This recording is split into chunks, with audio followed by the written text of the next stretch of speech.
through the years. Oh, it's still doing it. Spinning through the years. Minutes into hours and the hours into years. I believe that's a Les Mis reference. I'm now clicking on go live over on the Instagrams as well. It looks like we're over there as well. Look at us, multi thinging. So we'll see if it goes. Facebook's having an issue, but we're on YouTube and we're on Instagram, and that covers it. Facebook's for old people, and Ryan and I are the only old people on here, right? No. What I don't want to speak more for socials Ryan. than Facebook? No way. Yeah, exactly. That's I only go to Facebook and Twitter if I want to get in a fight.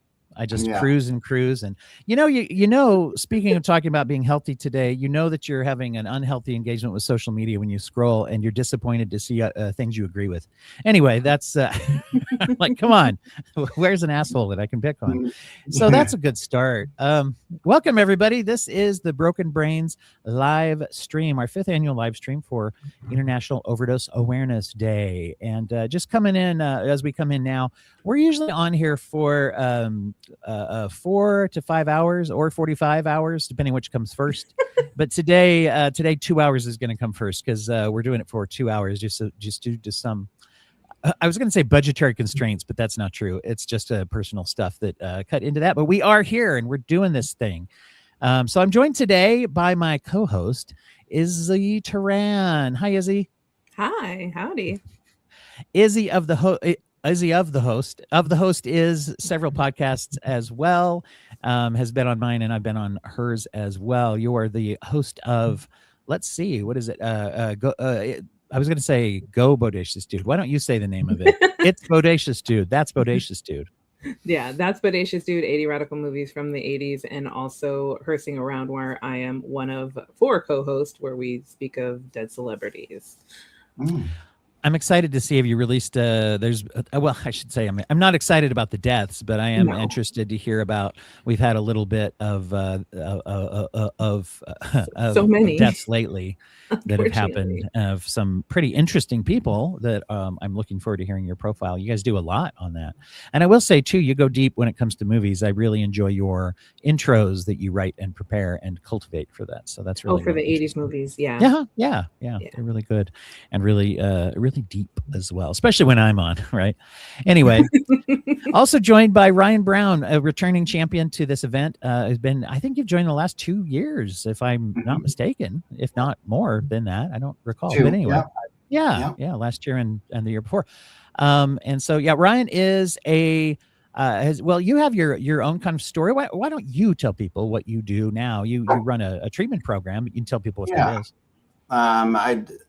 Me and my wife and John Red own a company called Reprieve Recovery Center that does it's a residential treatment center, and now breaking this week as of tomorrow, IOP. So we have outpatient for, it's a women's only recovery center for mental health and substance use disorder, and we started that almost 3 years ago. On September 25th, it will be 3 years. Nice. And we've, just solely focused on women's healing, and now we're extending it to IOP and therapy, and it's getting bigger and bigger. Rehab programs are hard to find. It's not that there aren't a lot out there, but it's hard to find. Probably there's a quality issue there as well. Up and down of finding good ones that cater to the needs of the patient. I quote this a lot on the podcast, but having worked in mental health, I had a training probably 100 years ago, if I'm not if I'm counting correctly. But when I worked for Valley Mental Health in Salt Lake, Utah. And when before the fall of Valley Mental Health, that's a whole story in and of itself. I should do a deep dive on that when I don't have. Anyway, they are now several companies. I think they were carved up. But the interesting thing is, it was one of the most impactful trainings of my career, and I don't remember 99% of it. The one thing though that made a huge difference is the guy who was doing it was in charge of an inpatient unit for mental health, severe persistent mentally ill, SPMI, as they call it, populations. And he said that their program flourished once they decided something. and this is the part has stuck with me, which is that they decided that they were running their program so that their patients would meet their program needs, and they decided they needed to run their program so that their program would meet the patient needs. And that's something, having seen your facility and stuff, I like how you guys are really formed with that.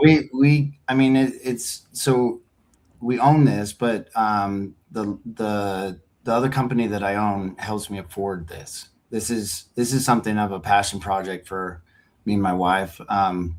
We haven't taken any money from Reprieve since the inception. We cap it. Our license is for 16 women, but we cap it at 12. Comfortable. We try to meet the clients where they're at, and being able to just focus in on 12 at a time. Therapeutically, it's the perfect group size. It matches all the documentation and the research for, the group strength and vulnerability and all that kind of stuff. But at the same time, we make it comfortable. The difference here, I would say, there's a couple things. One, we really lead with love here. So if you're walking through the doors, you're feeling broken, we're not here to beat you up any further. All of our staff are passionate for recovery. They have their own stories in recovery.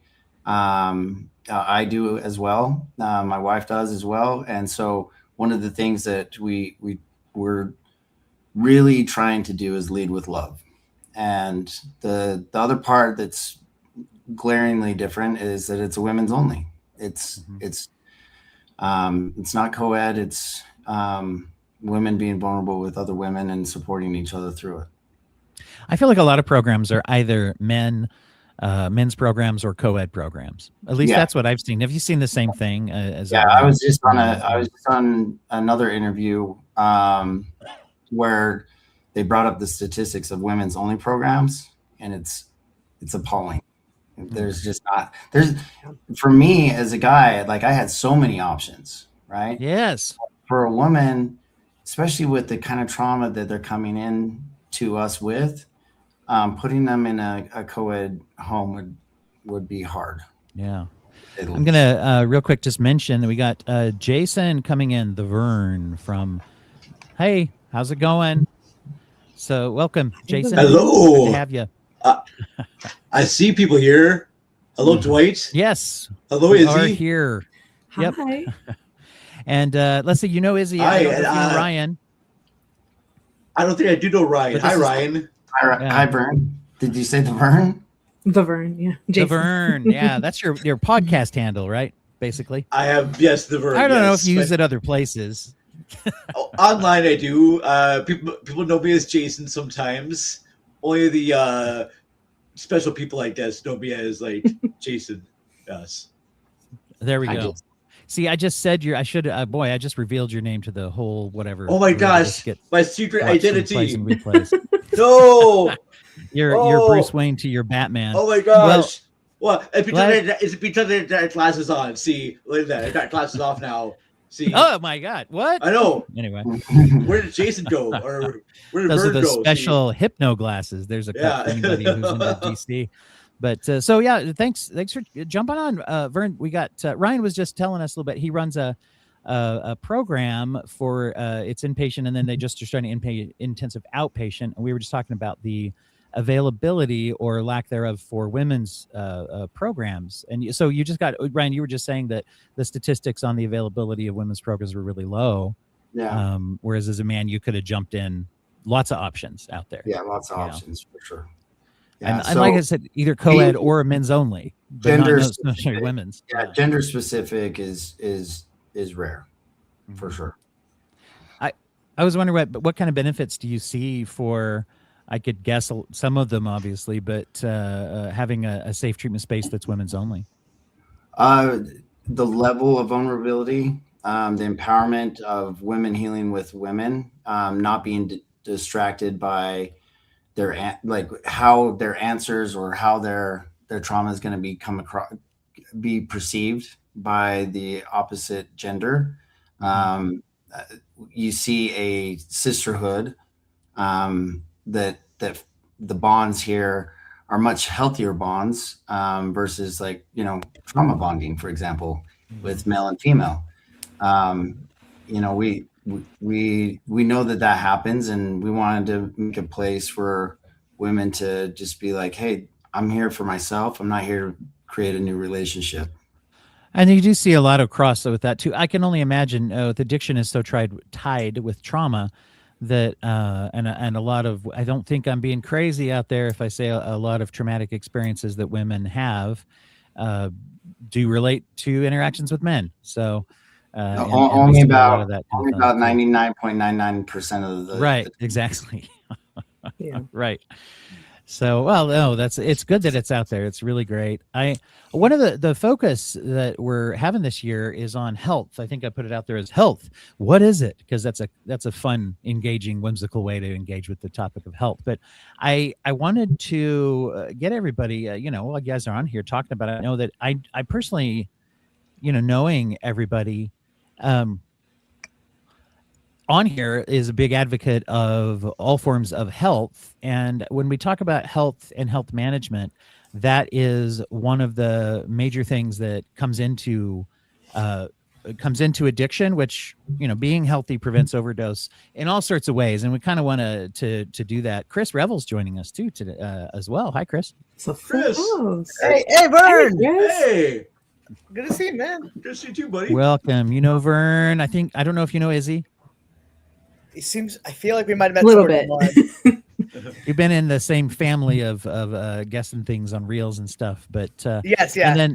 And then I think I know for sure you've met Ryan, but I may have just been last year. Yeah, just because you guys that's were on at right. the Yes, same yes. time. Yeah, don't deny it because I have video and audio evidence Yeah, no, that I can pull up at any moment. Let's go to the clip because I knew you were going to deny it. it all No, blurs no. together. So, Chris, you were just jumping in as I was just introducing our theme this year of health. And I know everybody on here has a lot of experience and passion about people's health and health management. And I just want to I just thought we'd kind of launch in. I think all the various aspects of health, when we look at addiction recovery and the idea of how do people do with that, we think about a lot of like abstaining from drugs and alcohol. And that's all, so let's go ahead and get into that. Someone start talking. I just want to have like a quick question for you, Dwight, and the other people here. What is the best approach to ask someone who needs health support, like mental health, whatnot? There, you see someone who should get better health for themselves, but you do not want to provoke them, or you want to be concerned about them and you want them to get the health that they need. But I have a hard time wording my words the right way. So if I see someone that does need help and like mental health or whatnot, I mean, what would be a good approach? Because they essentially have to be the ones to seek the help that they need. All right. But you still want to provide support and encouragement. Yeah. Right. Is there like any way you can help them to I can help?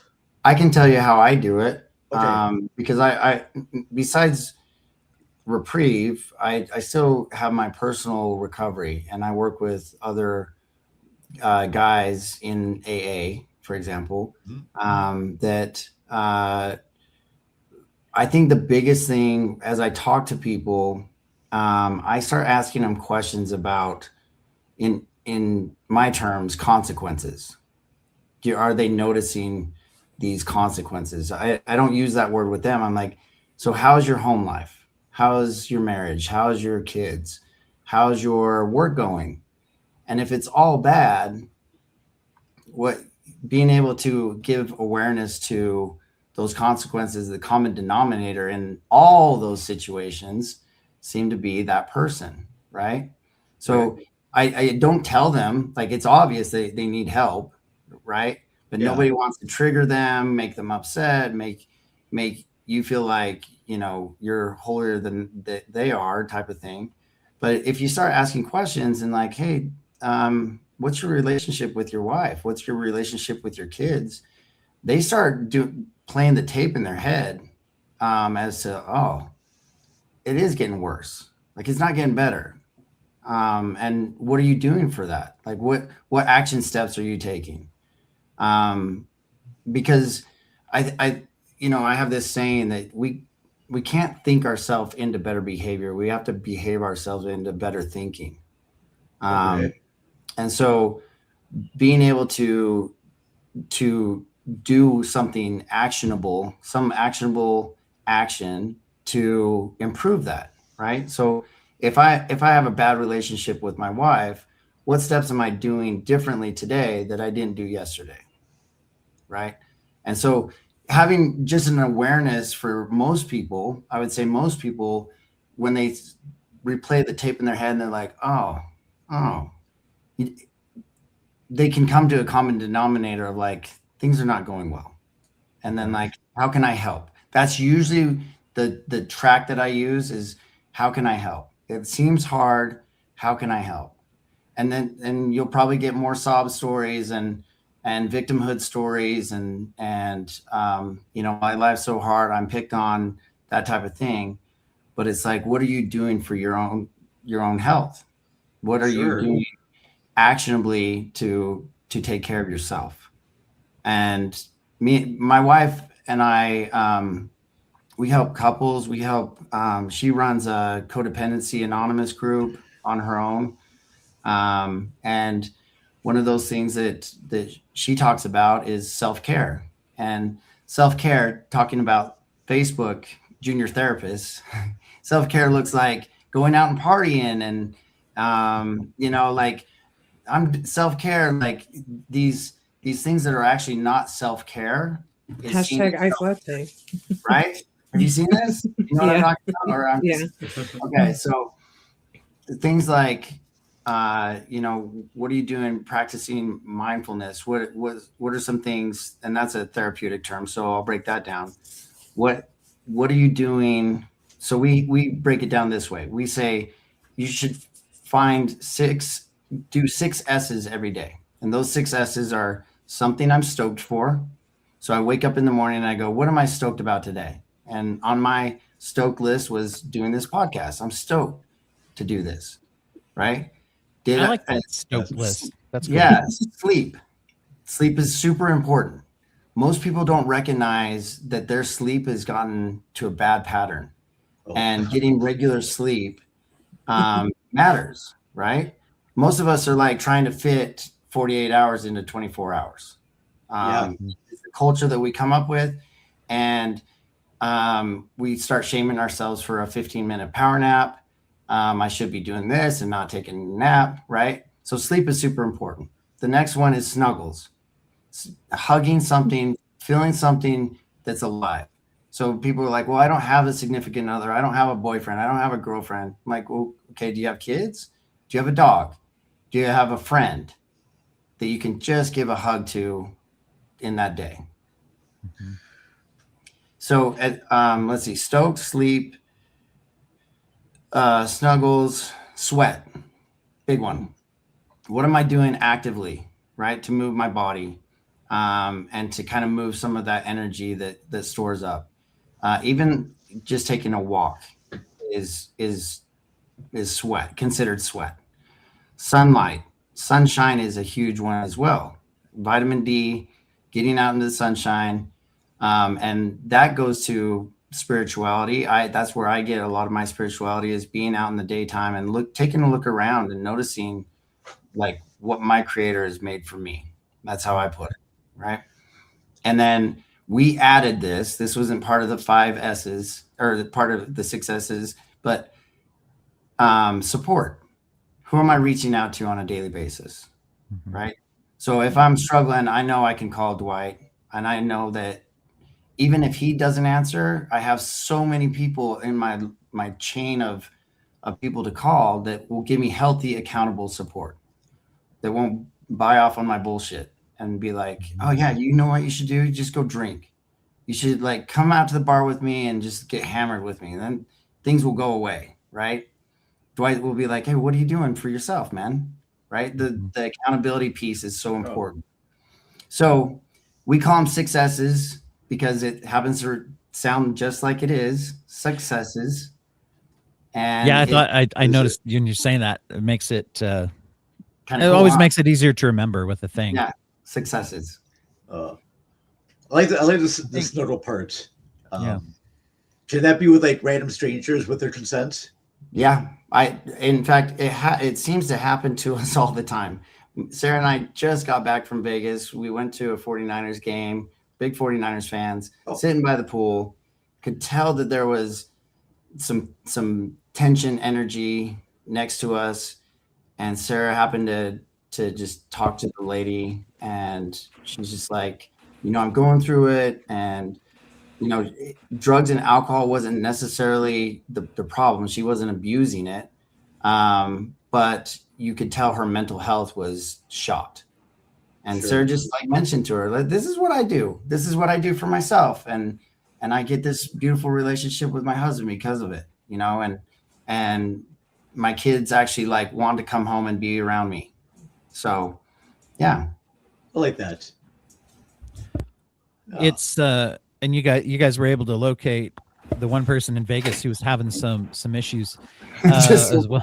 It happens all the time. But taking that plunge to talk to someone, and I think it's interesting because if it's a stranger, or if it's someone that you know very, very well, it's interesting how I think it's challenging in different ways, right? With someone that we know very well, we know them well enough, and there's complications there about reaching out about a problem. That's where I think I'm also a big fan of like asking questions, because the thing about questions, especially if they're questions that don't have an expectation of you better say this, if they're real sincere questions, that is the opposite in a way of judgment. Curiosity is like one of the opposites of a lot of negativity, right? Especially judgment. And like that ties in with what you were saying, Vern, about the, like, you're not trying to, I'm trying to say they have to do it. So you're not trying to get them to move in a direction. You're not trying to control them. You're just trying to understand them. Right. I think that's the first step. Yeah. I just want to show concern for them and show that I actually do care about their well-being, but I don't want to like hark on them all the time. Yeah. Take a look back at your life and the people that you would consider supportive. I can list like my mom and my best friends. They didn't tell me what I was doing wrong. They didn't tell me what I was messing up on. They said, well, just questions. How do you feel about that? Right. And that's what goes to Dwight's point. When I'm asking questions to somebody, there's no judgment involved. Yeah.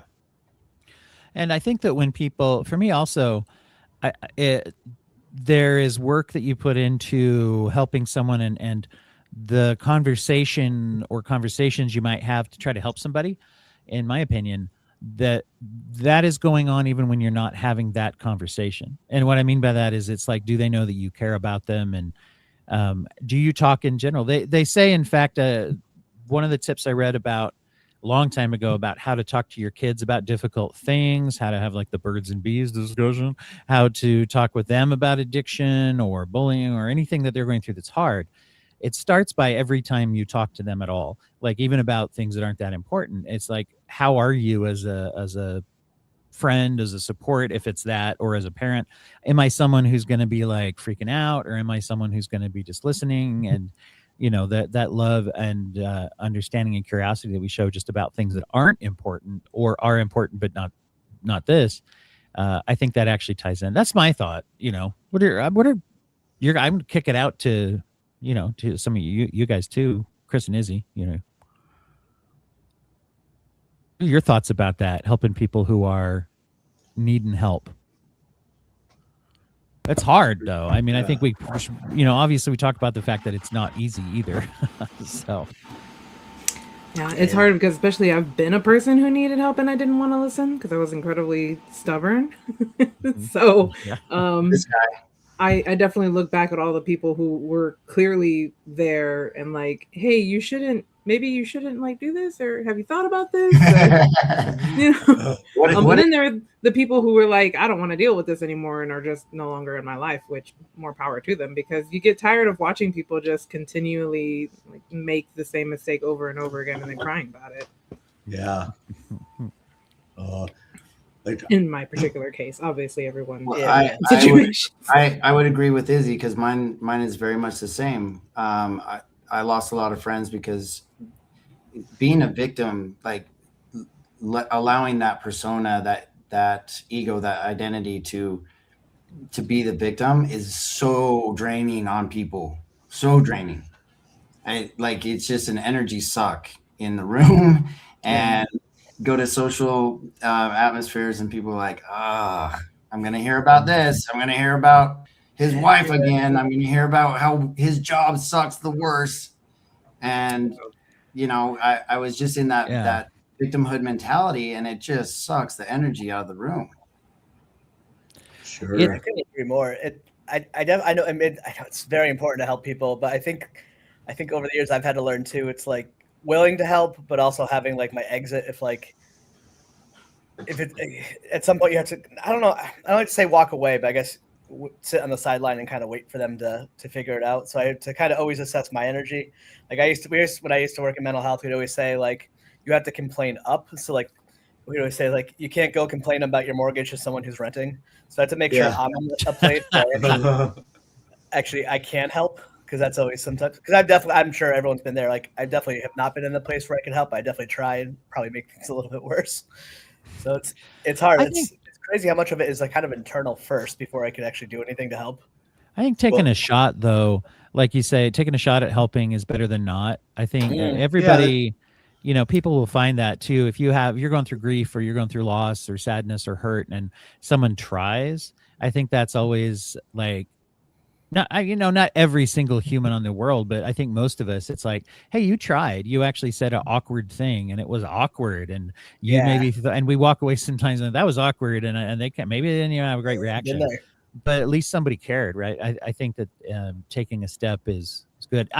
There is something you said, Chris, a long time ago, that I think of every day, and I quote you all the time. I don't always use your name. I should probably, but sometimes I just say it.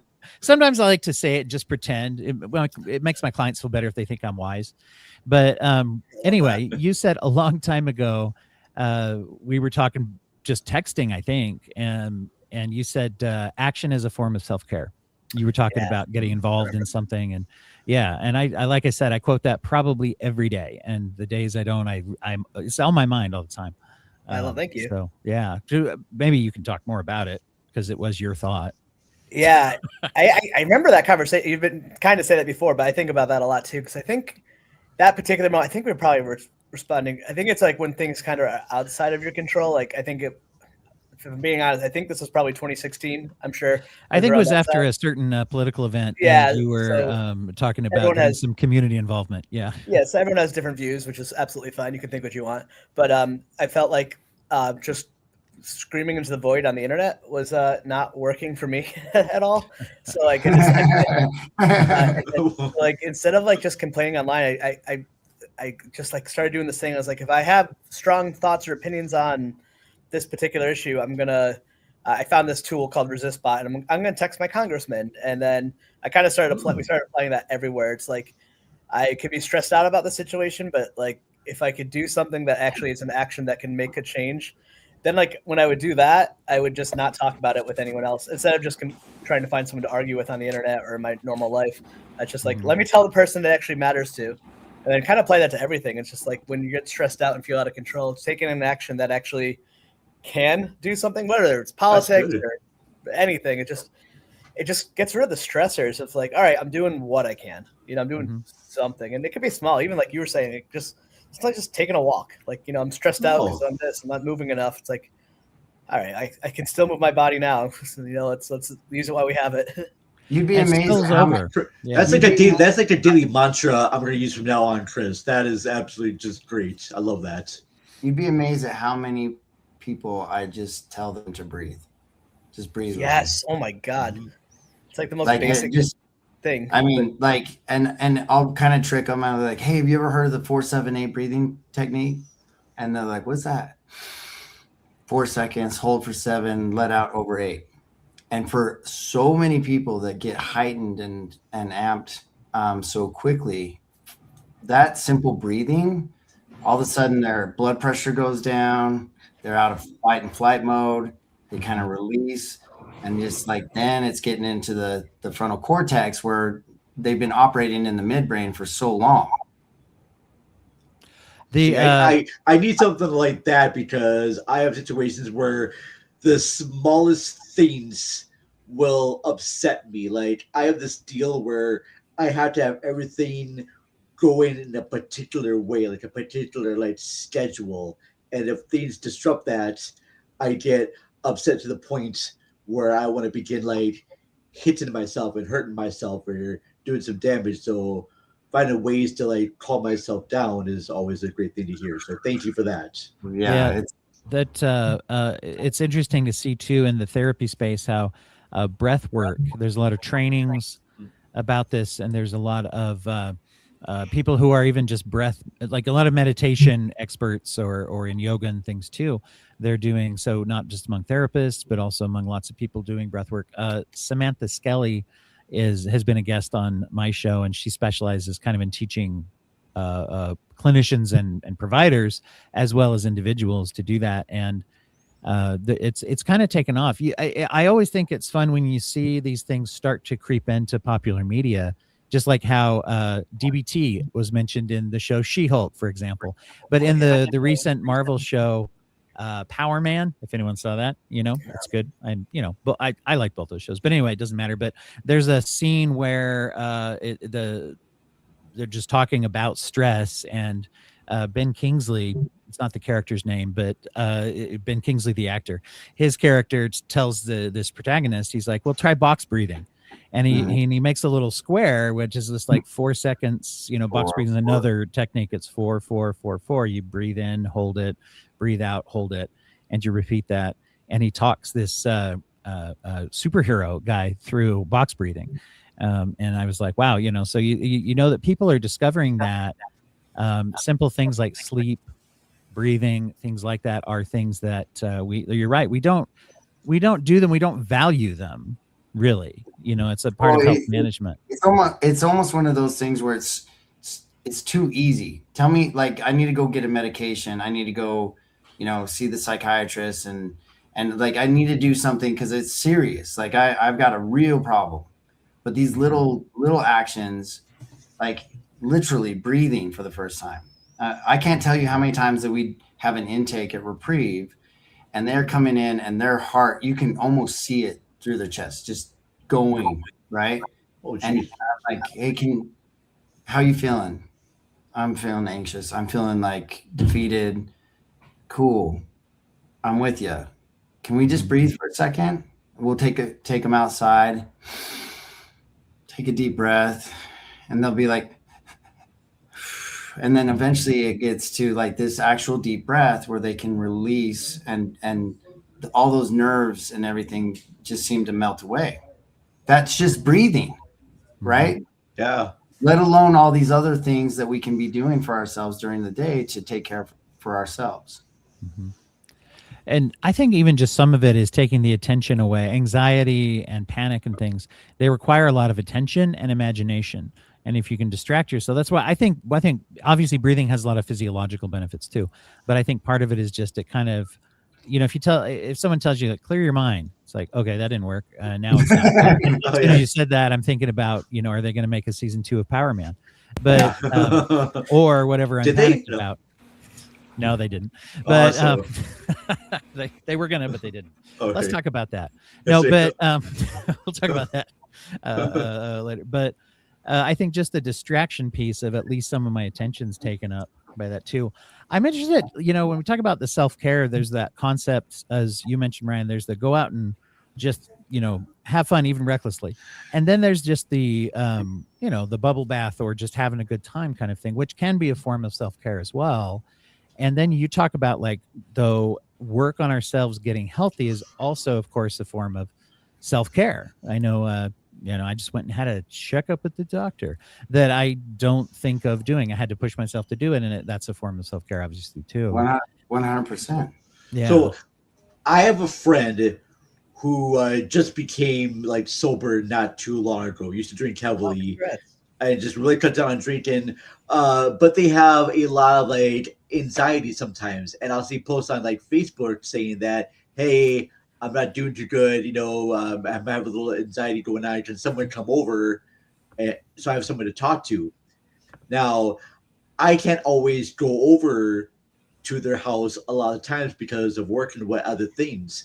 What suggestions would you have for this person who is going through stuff online or at home by themselves if they can't have anyone to come over there? I mean, I can tell you how I do it. I text them and I say, hey, what's going on? What's going on is this amazing question that you can hear it from them. And then usually it's followed up with, how can I support? How can I help? Okay. And then, and that way, what you're allowing them to do is vent, right? They need an outlet to vent. And then if it means, hey, I need connection, maybe let's schedule time to go out, right? Or hey, is your family around? It depends on the severity, obviously, but whatever they're going through, the simple question of what's going on and how can I help is been hugely successful with the people that I work with. All right. I have I a- usually just respond back to them saying, hey, hope everything's good. And then a lot of times they don't hear back. So Yeah, well, get that yeah, out and there. even if you can get them to like that question that prods them to let it out, right? Sure. Mhm. Hope everything is good is showing you care. But really what they're kind of sitting in a room by themselves, spinning in their head, and no way to get it out of their system. So Okay. being able to say, hey, what's going on, man? Talk to me. It's good. I have a question. I want to get everyone's opinion on this and see if anybody out there online come at me. But speaking of someone with ADHD, sometimes I know that I'm gonna, if I'm thinking about that of wanting to touch bases with people, then I know once I get to work or leave the room I'm in or sneeze that I might, next thing I know, it's a week later, and I'm like, oh, I wonder if that person's okay. So I want to get everyone's opinion on this as a tool. On a lot of phones now, you can actually pre-program a text to send later. If you're like, I know that they're asleep now, or I know that they are whatever, and it's like, I don't want to forget. So I'm curious though people's thoughts, because it doesn't sound as maybe it sounds weird, but it's like, oh, around 3:00 this afternoon, I want them to get a message from me, and I might very well not remember to send it, but I'll send it now. Just like whether it's just how you doing, or hey, I was thinking about our conversation, and do you want to hang out sometime? And I set that up, program it for 3:01, so it doesn't seem like it was pre-programmed. Steve, that's an overthinking anxiety response that I just shared. But Well, yeah, I think anytime what do you think? well, Dwight, I think anytime you send a message out to someone, no matter what the time is or what time you schedule it out for, is always a good thing. I have no idea that you pre-programmed a message to me at 2 a.m. in the morning, asking how I am. I would be fine with that. You can on certain platforms. I know you can on my phone. I think it has to be a similar type of phone. I'm not sure. They say Android's better, and I haven't really used it, so maybe that one does it too. I don't know, but mine does. Izzy, tell you can the I make and text model. Izzy, can I text you at 3 a.m. asking how you are? I'll be asleep. So Okay, well, you wait till we have like your morning text for me. See, this is even better. You're pre-programming it conversationally and just being like, hey, at 3 a.m, set an alarm and remember that I asked you this. Yes. And alarms, but also, by the way, alarms are another way to do that. That's like, I feel like sometimes reaching out feels like if it's not spontaneous, it's like I see with a lot of people with relationships and such who have that issue of like, oh, we do this thing to connect, or this thing helps, but I forgot to do it forever.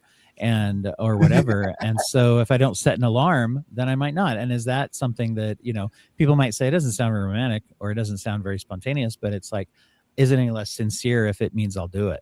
Right. Then you took the time to plan it. You did something so you didn't forget it. I mean, it's the same thing with being nice enough to basically schedule a message if you happen to think of a person at 10 o'clock at night and you know that person is asleep and they'll hurt you if they wake up in their sleep. Well, then if anything, you're just saving yourself for sending it in the morning when you know that they wake up, you know? Izzy's giving us a little hint there about waking her up. Don't wake me up now. I literally did that today because I was traveling yesterday and there was something going on, and I was driving back from Vegas with my wife, and I was like, I got to send this, but I don't want him to respond today, so I'm going to send it and schedule it for 8 o'clock tomorrow morning so that he knows that I care. But I was just busy. I couldn't send it then, so I like that scheduling function. Yeah. Yeah, it's good too. Like if you like, you know, your friend has a traumaversary coming up, and you want to make sure you don't forget to check in on them.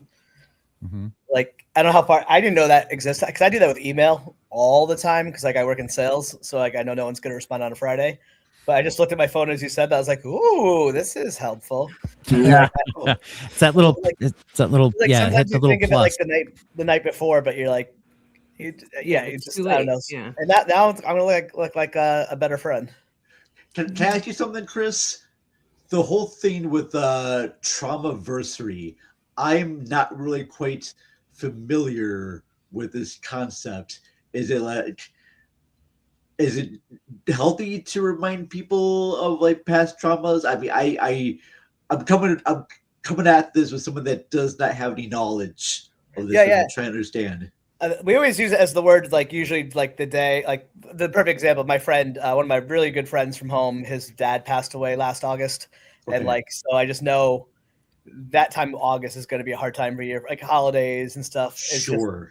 just, usually like for a big trauma. So I know like that day is going to be hard for him, but like, I don't put it in my calendar that James' dad died this day, but I know from talking to him. So now I'm like the day before I'd be like, oh, all right. I can just schedule like, hey man, thinking of you text. Like, I don't know how far in advance you can go with this. I'm very excited about learning about this. So thank you, Dwight. Yeah. Yeah. See, I do calendar those kinds of things sometimes because I know that I won't keep it straight in my head. I'll remember the wrong person. Yeah. I'm dyslexic. I have ADHD. So like remembering that stuff, Mm-hmm. But you know what? It's like, it just, sometimes the thought hits you. If like, I don't do this right now, I'm never going to do it. And a lot of times I just end up not doing it. So now I'm like, do you mind if I asked you, Chris, because I know you've talked, but you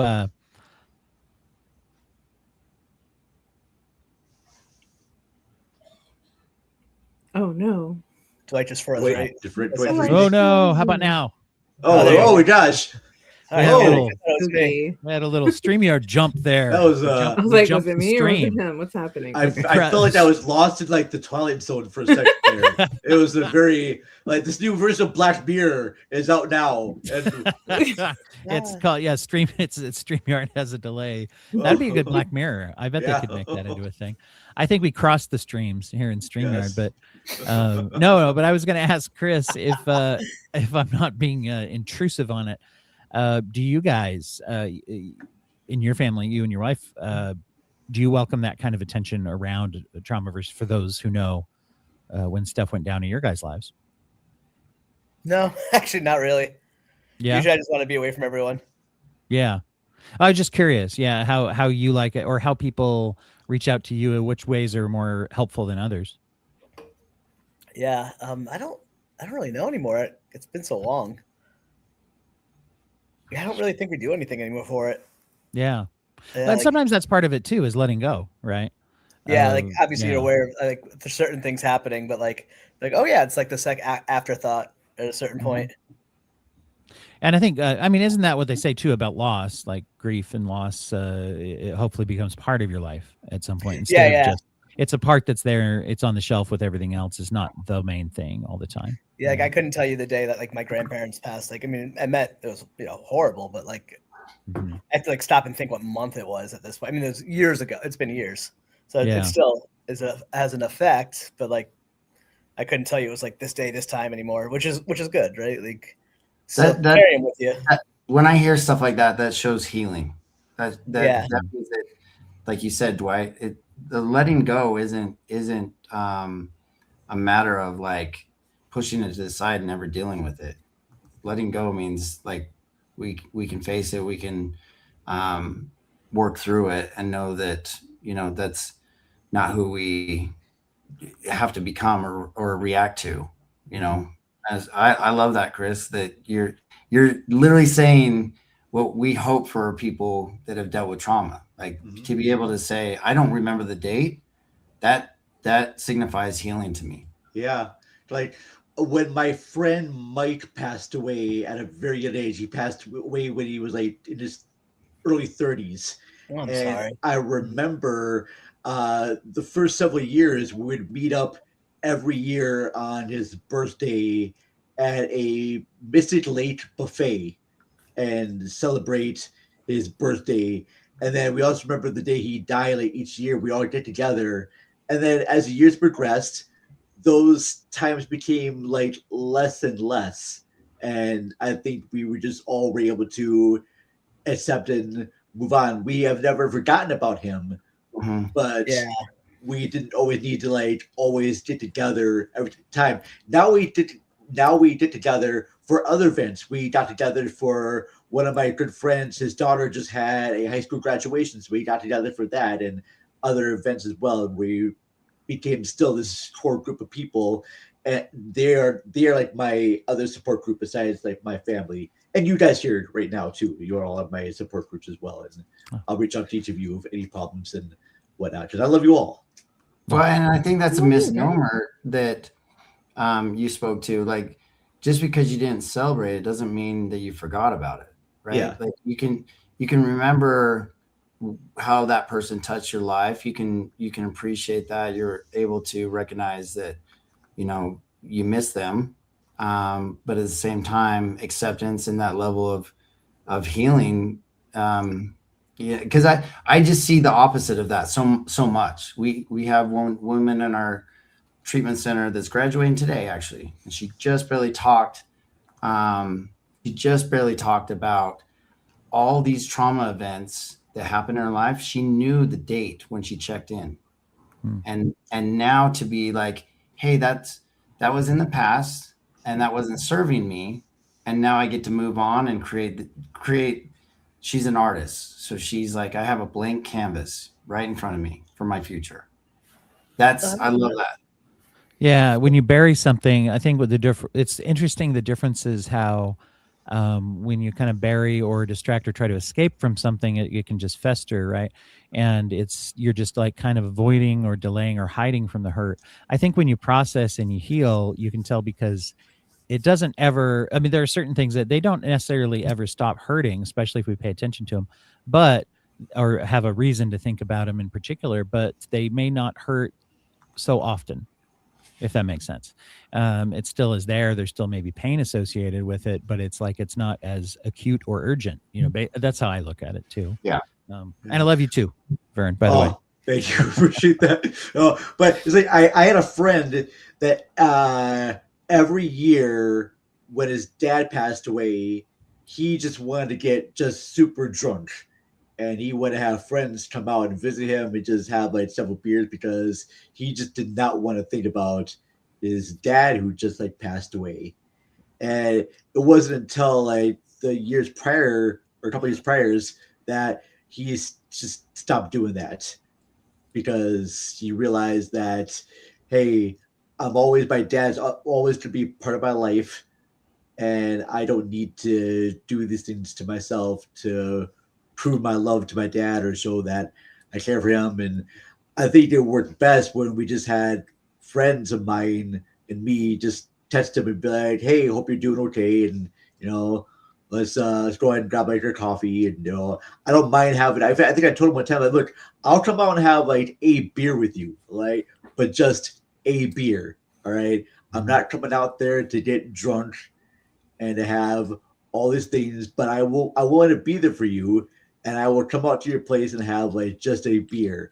But if you ask me to have any more, I'm gonna go. Mhm. And sometimes you gotta put those rules down for people. So as much as they want to get drunk, you gotta be like, I can't support this.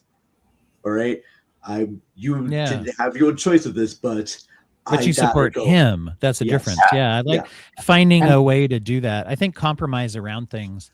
I come from a lot of harm reduction background as a therapist, right? And working with people. It's like being with someone where they are, but then you're also saying being where you are, like in being honest of who you are and where you're at too. Yeah, I like that. That's interesting. What you just mentioned was your personal boundaries, Yes. protecting your peace, which is super important. Like I talk all the time about losing like I don't have the compulsion to drink at 6 a.m. anymore. I don't have the compulsion to go find cocaine downtown Salt Lake anymore, right?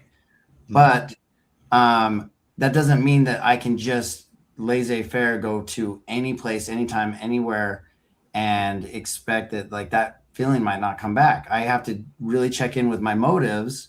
And like Vegas, that's a terrible place for a newly recovering addict and alcoholic. And to be able to go back and make new memories with my wife is truly a blessing, right? But we had to set up boundaries for ourselves as we were walking through this. Mm-hmm. Well, I got to go back to work, but thank you so much for doing this, Dwight. Thanks for the invite. And it's good seeing you all. Thanks, Chris. Hey, Chris. Good Chris, to have buddy. you. Seeing you, Chris. See you next year. Bye. Yeah, speaking of traditions, we've got this one right here for us. Too. Yeah. Yay. Go ahead, Vern. Oh, no. Well, I was gonna say too. I also got going back to work here. So Nice. Going to work as well. Look at you guys taking a break from work for this. That's really good. I I put it on the chat. I'm like, I'm really enjoying this. I wish I hadn't had to do a Monday today. Yeah, if it was another day, like on like tomorrow, I could have done longer. But I work in a warehouse and we got trucks coming in today for. I totally understand. No, I just appreciate you making it, jumping on it all, and you've been very supportive to come on here every year too. I really appreciate it. Do you want to tell people what your podcast is, by the way? Oh, I've got a couple. I have one called Cinema Recall. We have an episode coming out here this week on the Red Shoes with Becca of Do You Expect Us to Talk podcast. And then I've got a new season of The Rotten Truth happening at Rabbit Hole Podcast, which the lovely Izzy is a part of as well. And we review movies that have got low scores in Rotten Tomatoes. So I've got upcoming episodes on Charlie's Angels Full Throttle with Ryan Luis Rodriguez of One Track Mind, and on Kinshinte Forbidden Subjects with Dylan and Ben of Reels of Justice. Oh, wow. Nice. I love all those guys too. Awesome. So that's coming up here like in October. So I like how you've always been like a big advocate too of people getting like mental health, especially in things, and that works into the way you review things and the way you comment on social commentary and media commentary. And I like that. I really appreciate what you do. Well, thank you. I got you. Did you, Dwight? And sorry, the gentleman here. Been on a while. Yeah. It's been a while since you were on there, Dwight. And the gentleman here, I forgot your name. Ryan Brown. You're Ryan Brown. See, I heard two Ryans happening there. So we had Ryan. Okay, all right. Fair enough.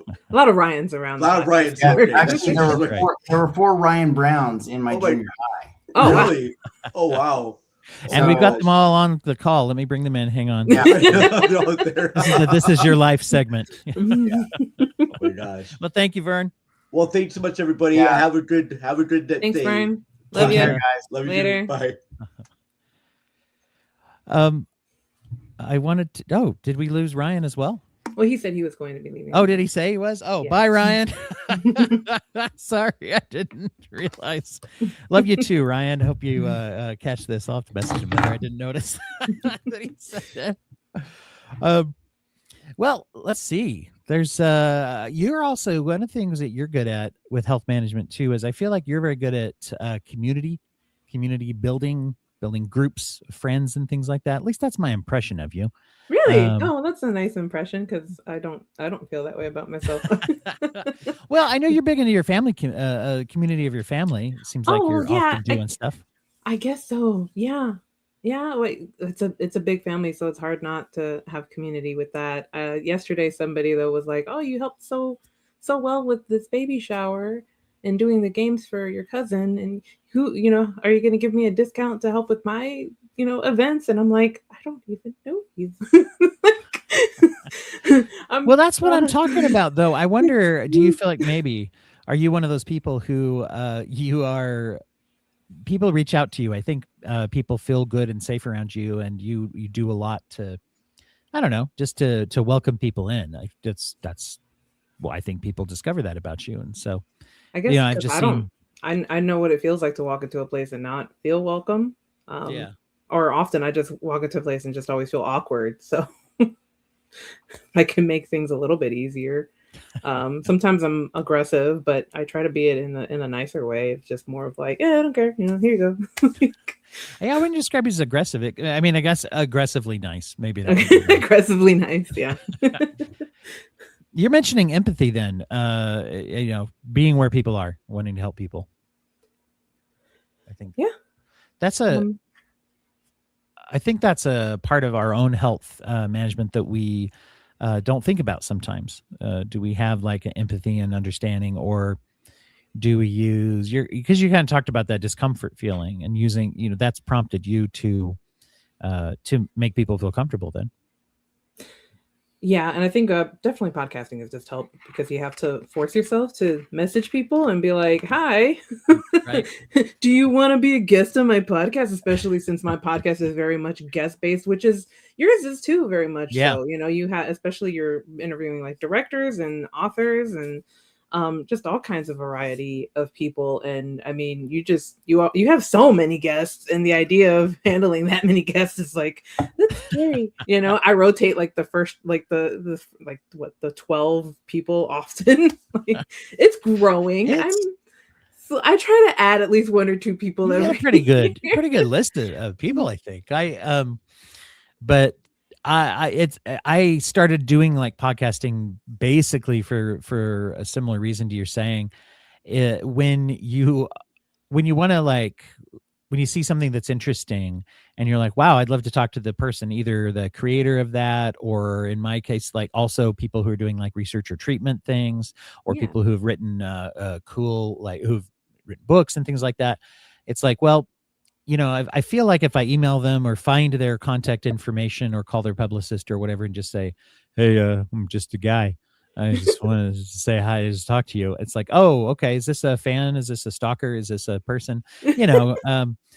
And so, or AI now, is this a bot? What is this? Yeah. Whereas if you have like a reason, and you're like, oh, hey, I have a podcast, you would be on it. And you're also sharing stuff out there with people, which is cool. It's also a creative outlet and all those things. But a lot of it is I get to meet really cool people, you're one of them, of course. But yeah, having that kind of open to do that. I have never been like a networker by nature, as far as like people, especially people who do it purposefully, that are like, oh, I know, because I know people like in my area. I know a couple people who are also like in private practice, or some people who are just in other businesses that are like, oh, I'm going to go to the city, has these little business meeting get-togethers, and I'm going to go and distribute a bunch of business cards. That's an old person. Yeah, and that sounds scary to me. Like, really, you're just going to go to a random event? I mean, like, I guess I could do that going to like a horror convention, but that's like the same thing. It's like you're networking, but you're networking within your group of people and your weirdness, and that's different. But like in my brain, I'm like, that's not networking, that's just making friends. And it's like, no, you dumb bitch, that's also kind of networking in a way. I guess it's the same skill set, right? But it's plus I don't always like being approached in a networky way. Yeah, exactly. I like being approached in a more friendly way. It's like, hey, I'm technically networking, but I also think you'd be a really cool friend. And if that happens, I would prefer that. But also we have similar things happening. So maybe we could benefit from this. Yeah. Yeah, I know that when I have a guest on my show, for example, there's some that are people I rotate through, like you said, that I have. I'm sure you'll be on mine again. I'm sure I'll, be on. Well, I guess I'm already. We're doing the Christmas episode, right? Christmas episode. That's right. And you helped me out with a Christmas episode or two as well. So it's becoming a tradition. It is. Yeah. It's so true. I'm hoping this year. I can't remember if we might have already even picked. We usually talk about a Christmas special. Yeah, because I think we did the Life and Adventures of Santa Claus. So this time we were going to do like Santa Claus is Coming to Town, which is an alternate version of his life, because you hadn't seen that one, I believe. That might be it. Yeah. I think that might have been it. Because that also goes through like how Santa became Santa, but they're instant replay. I think that's what we talked about last year, because because I hadn't seen The Life and Times of Santa Claus, and you haven't seen Santa Claus is Coming to Town. So now That's right. get That's to do it. right. There's got a a note special from Dylan. handsome guest. Yes. Yes, Dylan Dylan. There is a Schlender. very handsome Aw, special that's sweet of you to say that, Dylan. I mean, I'm right here in the room. Blush. But no, yeah, Dylan Schlender. Schlender. Oh my gosh. Sorry about that, Dylan. I tripped over your name. Dylan J. I always yeah. imagine that the J stands for Jolene. Really? Yeah. And then we follow it up with please don't take my man. Yeah. No matter how handsome you are. So but yeah, I think he's joining on yours, right? Yeah, that's a lot of fun. So yeah, finding people and having like a sense of community with that is, I think, really a really powerful thing of health management as well. There's talk about that just maybe could you share with people? I know you talked about this a little bit last year as well. You talked about the way that you go. I'm thinking about your art that you do when it comes to like the movie stuff. And sorry, I had one little interruption in the line. I'm just trying to fix, but go ahead. Yeah, you do that art group that has to do with that has to do with movies and such. I know, but other things. Yeah. How did you? Yeah, maybe tell people about that. So there is a network called Dumb Industries, which is run by Chris Gersbeck.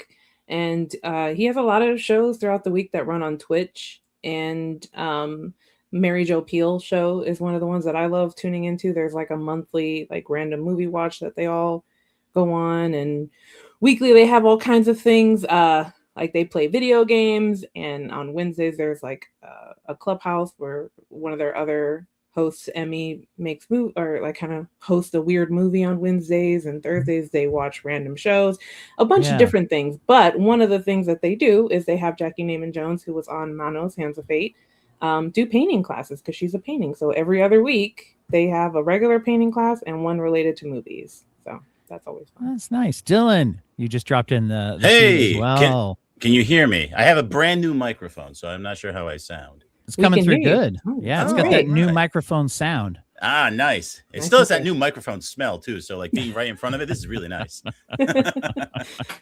That's my favorite car air freshener to use, by the way. New microphone smell. New microphone. So have we done it? Have we spread the overdose awareness, or am I too late, or are we still? Oh good? no, every year.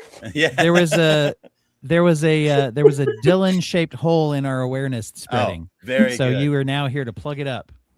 Oh well, there's one like thing a Kool-Aid man running through a wall, but like in reverse, and then coming back and fitting. Yeah, right, exactly. Back, yes. You know, I'm sure I always in my head canon he does that after the commercial. Yeah. Just starts like spasming everything, and he starts frogging. He lives in your house and you don't know. But anyway. Oh yeah. Yeah, that's the only way you know. You hear that. That's how you know. You listen for that and you look for weird Bluetooth devices. Then you know that the Kool-Aid man is spying on you. How are you, Dylan? I am doing very, very well indeed, and happy to be here to support in whatever way I can for the amazing cause. As a matter of fact, I will announce now, I will match each donation dollar for dollar up to $300. Wonderful. That'll get us. Too bad it's a match and nobody's donating. You know, well, hey, you know, you just saved $300, Dylan. Congrats. Let's go to the phones. Let's see who's calling in. We got a phone bank next year. Let's try to have a phone bank off to the side. Do a phone bank. That would be great. I would be one of those great guys to sit like in the panel, you know, answering the phones like hello, you know. It's like. You know, because I love talking to people. You're like, only $1? Come on, Sam. Yeah, I would pump them. I would guilt them into it, trick little old ladies into signing everything over. But it's for a good cause, so it's okay. This is a preview I have to deal with on my Christmas episode, and I love it already. Yeah, it's get ready. Going to be get ready for that. And it's a Christmas story too, so you know we're gonna have feels. Yeah. Oh yeah. That's gonna be fun. I am looking forward. I have it marked on the calendar. We're ready to go. And what I'm going to be doing, just to give everyone a peek behind the curtain, is I want to have it the authentic Christmas story experience. So before we record the podcast, I will have it running in my house for 24 hours. I will do it all day. And that's because that's how you're supposed to watch it. Like back in I the day. thought you were like, I'm going to do the podcast in a bunny outfit. I mean, I do every podcast in a bunny always outfit. is My dressed in a camera's bunny not outfit, working. You yeah. can't. Yeah, I was gonna say. It's starting to get a little tight though. You know, I gotta work on that. What happened to it's because of the gains, right? Like Yes, of muscle. That's true. It's just a bit too brolic for the bunny costume at this point. Speaking of brolic, Maynard Banks should be joining us at some point. It was coming his in. idea. He was like, "Hey, we should do it." I'm like, "No, I don't want to do it. I really don't like these people." He said, Right. "Come on, just pop on." Good, Like, I was okay. hoping. And now here I am holding the bag. Yeah, he is coming on sometime through in this next, should be in this next little bit from what he said. That would be great. We were talking so we were talking about community building, and I know you've shared this before, I think with my podcast, or maybe it was on here, but just different aspects of health management, focusing on our health and how that helps with staying healthy from also from addiction and treating that. But I think about you've been I believe you're one of the founders, right, of the Men in Unity group on Facebook. So I always like to mention it to people as the non-toxic male support group on Facebook. Yeah, so let me give a little background on that. That was actually founded by Kansas City resident Jay Ashman, who's a personal trainer, a friend of mine that I had met through another group, and he actually has coached me in personal training too. So he's very great. If anyone out there is looking for a coach with a lot of experience, Jay Ashman's your guy out of Kansas City. But anyway, he started this group. It's called Men in Unity, like you said, and it's supposed to be an inclusive, non-toxic space for men. And Dwight, I invited you pretty much shortly after I had invited. So I'm not one of the founders, but I was one of the original guys in there. So, like Oracle, I was like the fifth guy. You got in at the ground floor. Yeah, I was in on the ground floor, and I've posted so much that they say I'm a group expert and things like that, and people tend to reach out to me through that group, which is nice. That's what it's there for. And yeah, so if anyone is interested in joining said group, if you go to Facebook Men in Unity, I think we take everyone. I don't think there's an application or anything like that. And you can get on there and you can start posting about anything that's bugging you. You know, like it really runs the gamut. You know, people go on there, they talk about their mental health, they talk about their physical training, they talk about what's going on in their life. You know, sometimes people just post, I'm having a good day. And it's like, it's nice to have that bit of community. As a matter of fact, I had one of the new members, he just messaged me out of the blue, and he's like, because my profile picture for Facebook, it's not the Reels of Justice logo here. It's a picture of me, and I'm actually smoking one of my pipes, and he messages me. He goes, "You smoke a pipe?" I'm like, "Oh yeah, it's wonderful." And we were able to kind of bond over a little bit of pipe smoking. And I just, so I'm like, hey, it's an interesting hobby out there. So you're talking about communities. I mean, the pipe smoking community online is surprisingly robust. Like you can know this. No, I know it's and I'm talking pipe tobacco, not that wacky tobacco. I'm not talking glass pipes here. Everyone get your heads out of the gutter. I saw that you had Vern on earlier, so that I know that so Vern, I'm not talking about that, okay, man? I'm calling Vern out because I just did his show with him, Ben Hassler, another co-host of Reels of Justice. We just did Vern's show, and well, we kind of piled on him, and he was a really good sport about it. So he was like, I'm continuing that. He was like, crack me off a story about your pipe. Wink. Yes, exactly, exactly. So I'm glad it's just a normal. No, but again, finding it's a sense of community. About community, like there's community for everything out there. And actually, one of the things I've been, I've not only obviously am I a big wig at the Men in Unity there, but I've been also posting a lot of like classical music groups, like there's just so many interesting people that all have, like, if you have an interest that you're even mildly interested in, there's going to be at least 17 Facebook groups about it. Just join one and start posting stuff. People love talking. Like, they're not on Facebook because they don't love posting stuff, people. You know what I mean? Or Discord as Discord as the Discord tends to be more popular with the younger. It seems like set, but There's a lot Yeah. of elder millennials and younger Gen X. Is that how do you say that? For me, I'm the tail end of Gen X. You're But I know Gen a lot X. Yeah. So yeah. the millennials are interesting. They're very bifurcated, right? You have like the elder millennials, and then you have like the younger millennials. I would technically be an elder millennial, and I think the cutoff date is like 1991. And then until then, after that, then that's when you get to Gen Z. It's And then kind like of I think like our kids, Dwight, are like Gen Alpha, technically, yeah, I right? think Maybe so. Yeah. you might I have don't know. a Maybe you I might have have a a Zer. Yeah. yeah, I think my olders are Z or somewhere in there. But yeah, the big difference I notice is like those that were born without a heavy tech influence for several years versus those that were born into tech. Yeah. Oh, okay. Here's a good way of thinking of it. If you lost your job in 2009, you were probably an elder millennial.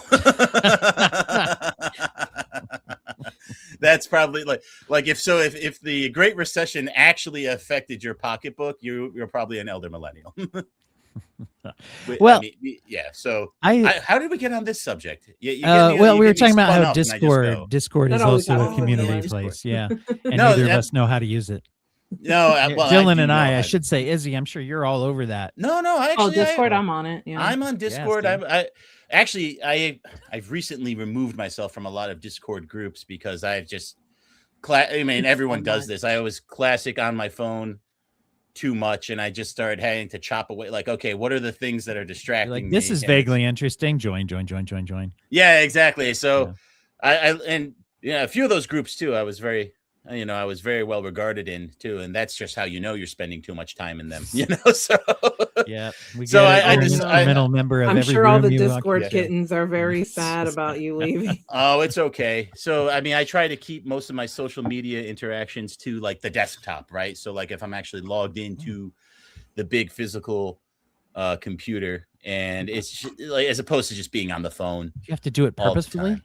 Yes, that sounds so exactly. healthy. I don't know about that. I We are know. talking about being healthy today, though. No, So I makes had to, that I had fit. to turn off notifications for Discord because it got to the point where it was so overwhelming. I was on Dumb Industries and Yeah. Rabbit Hole and like one other one. There was only 3, and really only like Dumb Industries was the most active along with Rabbit Hole, and it was still just like, if I don't turn off these notifications, I'm gonna lose my mind because I can't stand seeing notifications on my I phone. have, Oh, I have no. a love-hate relationship with notifications as well. It's so funny. I probably need to learn how. That's the new wave. I'm on the only Yeah, 'cause group I'm I'm like, on I need to Discord is my figure it online out. D&D group that You I'm know a what I member of. That's did it. that actually really helped is, I mean, they're not a sponsor or anything, so I'm not trying to plug or promote here. It's just something I use but don't Nesquik. necessarily endorse. Strawberry milk. Oh, sorry. So it's an application called Beeper. And if you get that, you can log into all of your accounts that get messages.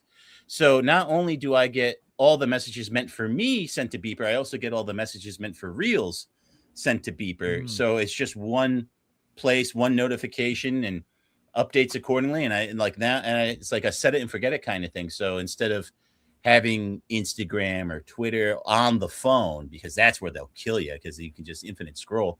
Now I'll still get the messages to my phone, but it's just the messages. And I really appreciate that. And then if I need to go on to post something, I'll boot up the PC or the laptop accordingly and get on it, Nice. Wow. The Is there way one big technology button? comebacks around, like Yeah. I Beeper know. is bringing it back. One big button you to know, just delete everything. I tell you, and you know what too, as much as I love the Facebook groups I'm in and want Men in Unity to do well, I would delete Facebook tomorrow, but it's the only way I communicate with the Reels guys. You know what I mean? So like if all of them were like, hey, let's just move to Google Chat, I would get rid of Facebook in a heartbeat. Yeah. But it's not because I hate it or anything. It's just like you get increasingly it's like if you get stuck on it, that's where they get you. It's like I'm sick of being stuck on stuff. I think that one of the things that can set people up for unhealthiness, and this is actually why I like groups like yours so much, like the Unity group for example. Hey, like is ours, that- you're in there, Dwight. That's true. I mean, I'm in there. So yeah, I Yeah, guess you're you're not a not- founder. I guess I'm as much in as you now. Oh Now that no, I I'm know still you're more not a- important than you. I've got the little badges. I think it's like That's the stone true. cutters. You still have My to address me by my number. That's right. In your face, number 6. Uh, no, but one of the things I like about it is I see there's lots of opportunity, especially for young people growing up now. There's a lot of opportunity for despair and worry and anxiety, but also anger. Yeah, it's great. Yeah.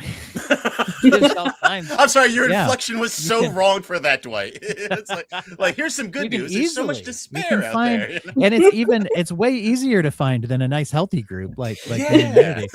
But I just saw a video reel yesterday from the author Jason Pargin, the horror comedy author, and he does a lot of social kind of commentary. But he made an interesting point about.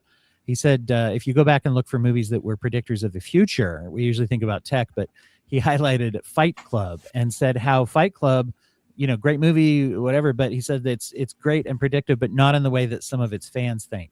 That it has predicted some of the anger culture of, especially of young men, right? Of being like, I'm not happy and it's not my fault. I'm going to take it out on everybody else, sort of a thing.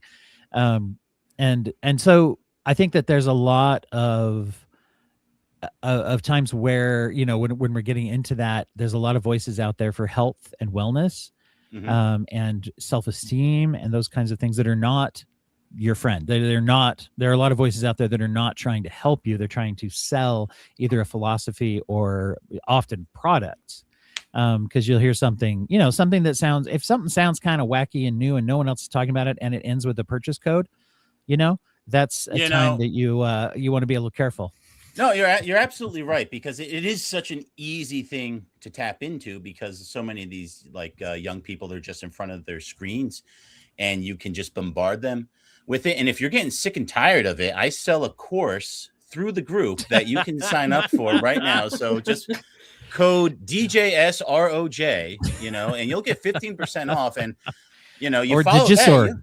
that, you'll get off it. Yeah, your point is well taken. Actually, this is a funny distinction going back to kind of what defines an elder millennial versus a younger millennial. Is I do think, I don't have a huge sample size here, just talking through with some of my friends and what you read in some of these groups. The elder millennial seems to have this perception of we were told to do all of these things, right? Like we were told, just get a college degree. It doesn't matter. Just go get a job, do this, do this, do this. And then everything shifted all at once, basically like in 2009. Right. And so they have this, and actually there was a book written about this called the Lost Decade, about how millennials missed out on some of their peak earning years because of the economic situation here. I mean, I do think millennials are recovering back. The economy is changing so rapidly. I mean, what I do for work didn't even exist in 2009. You know what I mean? And stuff's only going to keep changing and iterating and developing. But anyway, I think that's where some of the angst comes in, is that you have some of these people who are good, smart people who are hardworking, who are like, man, I did everything whoever they is, told me to do, and it's still not working out. And it's one of those things. It's like, man, it may not be your fault, but it is your problem. So what are you gonna do about it? And a lot opt to bitch, whine, and not do anything about it and play video games all day. Not what I would recommend, but yeah, here we are. I think that a lot of times what you see there is people stall out for there's that hopelessness that sets in. And I feel like there's kind of competing things from previous generations too. That's where I think that oftentimes is where the messaging comes from. Yeah, because some of the things that worked super well a generation or so ago are like, why don't you just do this? And it's like, well, it doesn't really apply the same way. And so if I try something and it doesn't work, that's demoralizing. The other is that I think people of kind of our age or my age and older particularly, or whatever, people who have kids growing up now, I think that we have to be careful when we are frustrated with things and remember that our kids, we are teaching and sharing our feelings, beliefs, and experiences with them.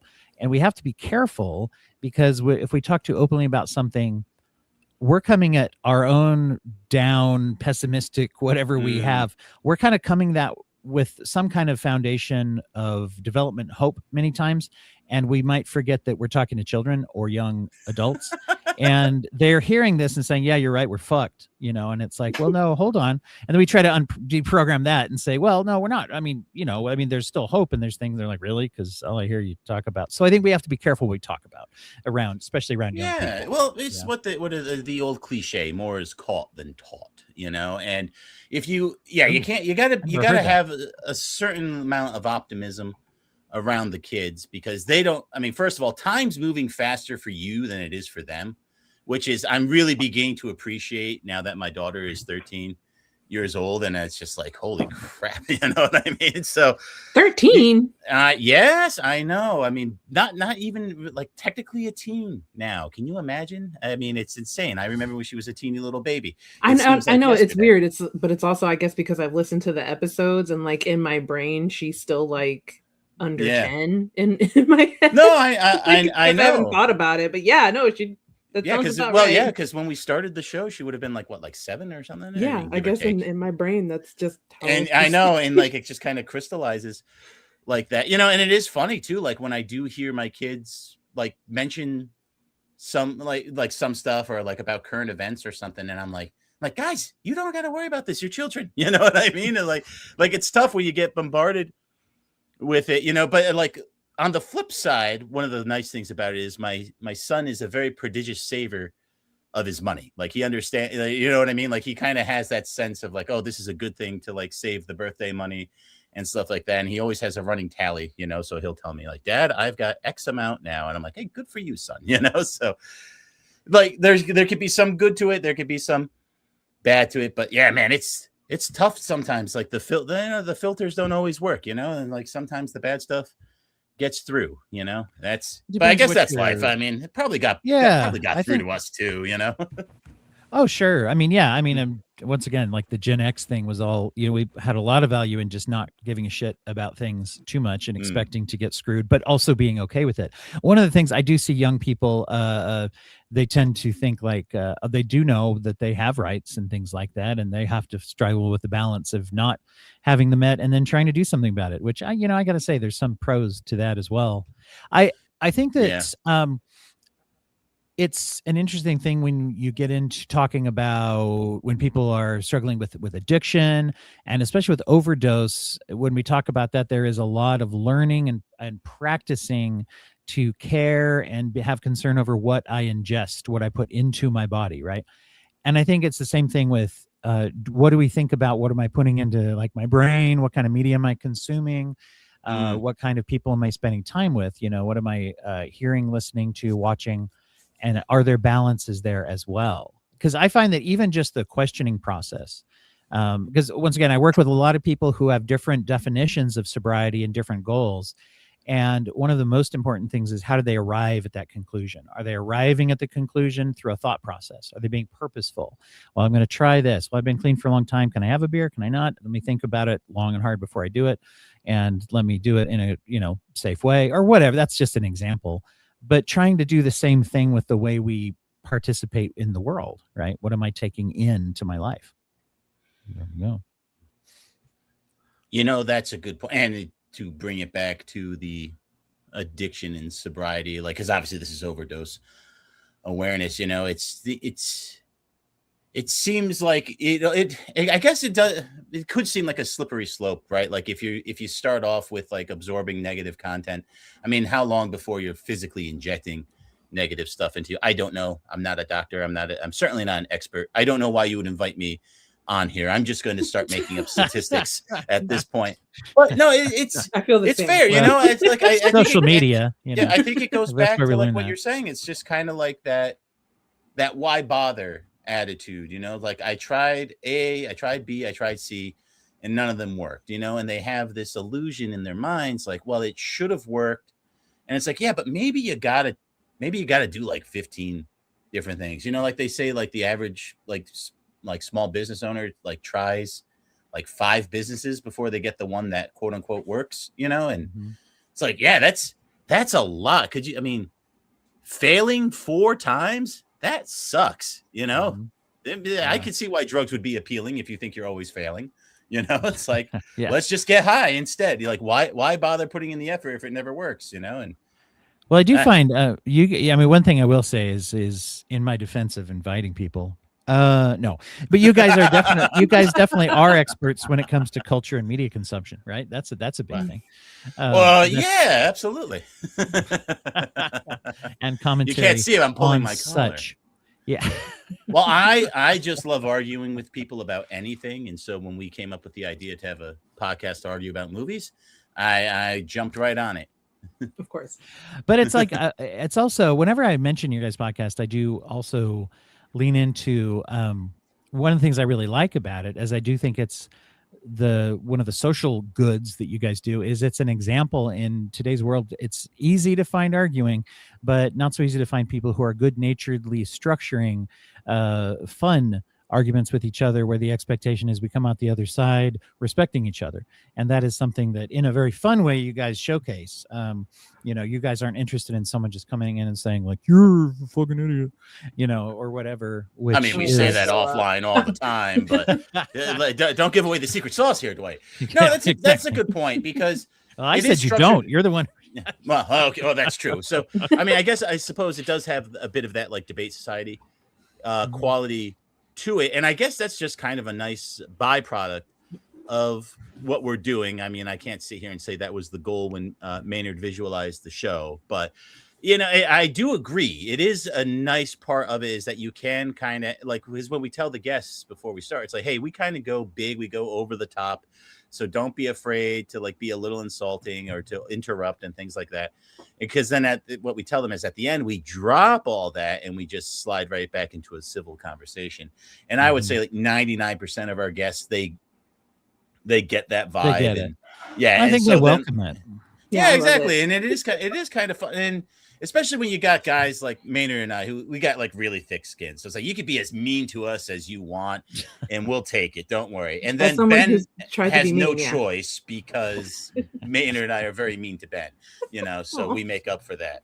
But yeah, it's just one of those things where it's like, yeah, it's all about having fun. It is about having an interesting dialogue too, because we want to get the interesting stuff about the movies out there. Yeah. So, I mean, look, I don't think you're going to see our formula replicated on like CNN or Fox News anytime soon. But I sometimes do wonder, like, if we were to debate, like, imagine a really hot button cultural war issue.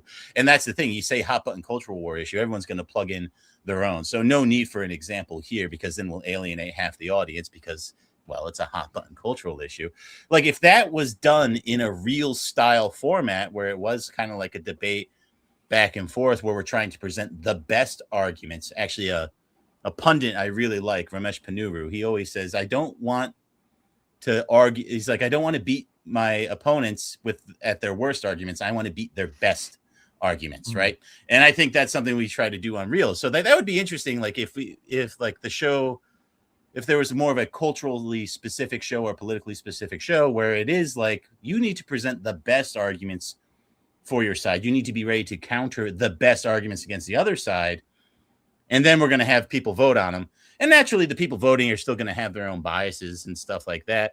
But, we've had times on Reels where, like, I know there's been movies I really, really like, but I'm like, man, that guy just made the better case. I kind of think I'm going to vote for him, And it would be interesting to see how that would work in broader swaths of life. But when most people are discussing these issues, they're not in a structured environment, right? They're like in a comment section, and you know what? It's not even like back in the day when you could have these.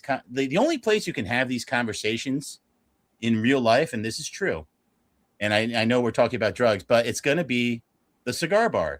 If you were to go to a cigar lounge, you will find everyone of every political stripe, every race, religion, and creed. And they will talk about anything. Nothing is verboten. You'll see some people say, like, oh, you're not supposed to talk about politics and religion. But at the cigar bar, you could totally do it, and you'll have really interesting conversations with very thoughtful people, and it's going to transcend what you would get, say, at just a normal pub or, normal comments section. So I guess what I'm saying is find your hottest political take and go to your local cigar bar and see what happens.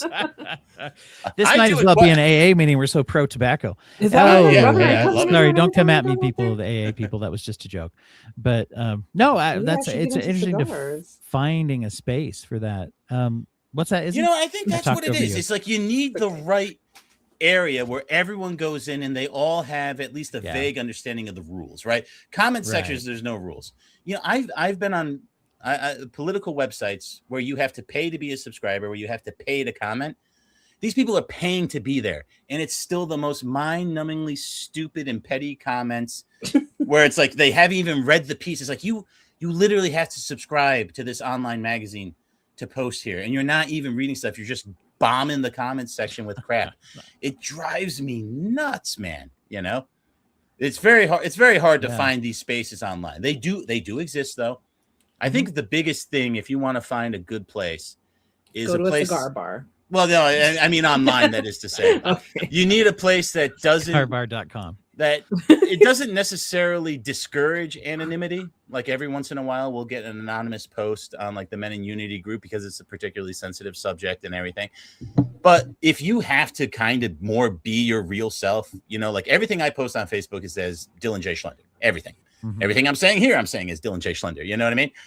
Like that encourages a bit more a better level of discourse. You would hope. Look, I've seen people post horrible stuff under their own names all the time. You know, like it wasn't it wasn't anonymity that was making people terrible. It turns out. It just turns out that we're all fallen and. But there's a degree of there is a degree. Negativity. Yeah, there's a degree of saying if I'm going to say something and I say a thing that I feel like I can stand up with or for. Yeah. Exactly. I was having some thoughts. I wanted to get while we're still have the time in this one. I wanted to ask Izzy to talk about one of the things that you do is you look back and do deep dives into celebrity lives after their death on your podcast, Hearsing Around. And I wondered what you see there about, you know, obviously when you're looking through someone's life, and in this case, you have a lot of things that are often public, not everything certainly, but when it's someone who's been in the public eye for a long time, you know, the idea of being healthy, the idea of making healthy choices. I mean, that comes up, right? Because that is one of the commentaries we find on celebrities is, you know, we're always interested in drama and stuff, but also just kind of also we're interested in goodness too. Well, yeah, we are. I mean, but unfortunately with reporting on people who have died, depending on the situation, sometimes it is also people succumbing to their addictions. Unfortunately, like most recently with Hayden. Oh, is that what happened? Yeah. Oh my goodness, that was so terrible. Yeah, I thought it was good. They're being very respectful in the reporting, but yeah, absolutely, you do see. That's an example of that. And then there are people who have had, like, it's very well documented that they've had a lot of drug issues and, you know, somehow managed to still make it into their 80s and stuff, which is a feat, knowing that, especially if they were heavy drug users. That's always interesting to see. And then there's some people who you really don't know a lot about their personal life. So I'm actually interested in what we're going to do with Tim Curry, because he was a very private man in a lot of aspects. And so you could assume, hey, you do Rocky Horror Picture Show, you had to have done some kind of drug at some point, maybe, right? Like, I mean, but at the same I would be shocked if he did that way. You have, you kind of have the double whammy there too, because even though there's a lot of public information about Dolly Parton, her actual personal life, she kept very close to the private chest. as well. Yeah. Even her whole appearance, like, people don't always realize that was a wig, that was a costume, that was and she was very careful to always appear in that. That was part of her uniform for what she did, so that she could be herself other times. On Johnny Carson, he asked her, he's like, how long does it take to get your hair done? And she goes, I don't know. I'm not there when they do it. I love that. And you know what I love the most about Dolly too is, like, she probably could have had like a real string of like Hollywood romances, you know what I mean? She could have been on the arm of like any leading man, but she like married a guy who ran like a cement company. And like he didn't even like her music, but like they were just deeply in love. And I was just, whenever I hear about Dolly and her husband, it just always warms my heart. I'm like, that's just such a sweet story that you don't get those stories nowadays. Like everyone has to be like in some kind of mega couple, you know? Yeah. Also, one of the really interesting things about her too is that she was not a billionaire, and it was totally by choice, because she wanted to. She could have been, right, but she gave away and shared and did charities and things like that. But I always thought that was an interesting thing. If we're faced with the ability to have so much, what do we do? And I think, I do think that that's the thing when we don't have, not just because of money. Sometimes it's for good, maybe profitable, good reasons where we don't have a lot of boundaries. We have a lot of options. Sometimes it's the other way where people are like, I have despair, or I don't have a lot of options. I've lost things. I don't feel like I have anything to lose. And I do think it's interesting to see when people don't have those, because you do see both of those can lead to addiction or other problematic choices and things they're making. Hey, speaking of problematic, Rob Maynard is joining us. That was so well timed. That was such a great. We didn't plan it, but that was so wonderful. That was. Can you hear me now? All right. Yeah, we can hear you. Thanks, I Rob. only have a little bit, but I'll stay as long as it takes me to finish this seltzer. All right.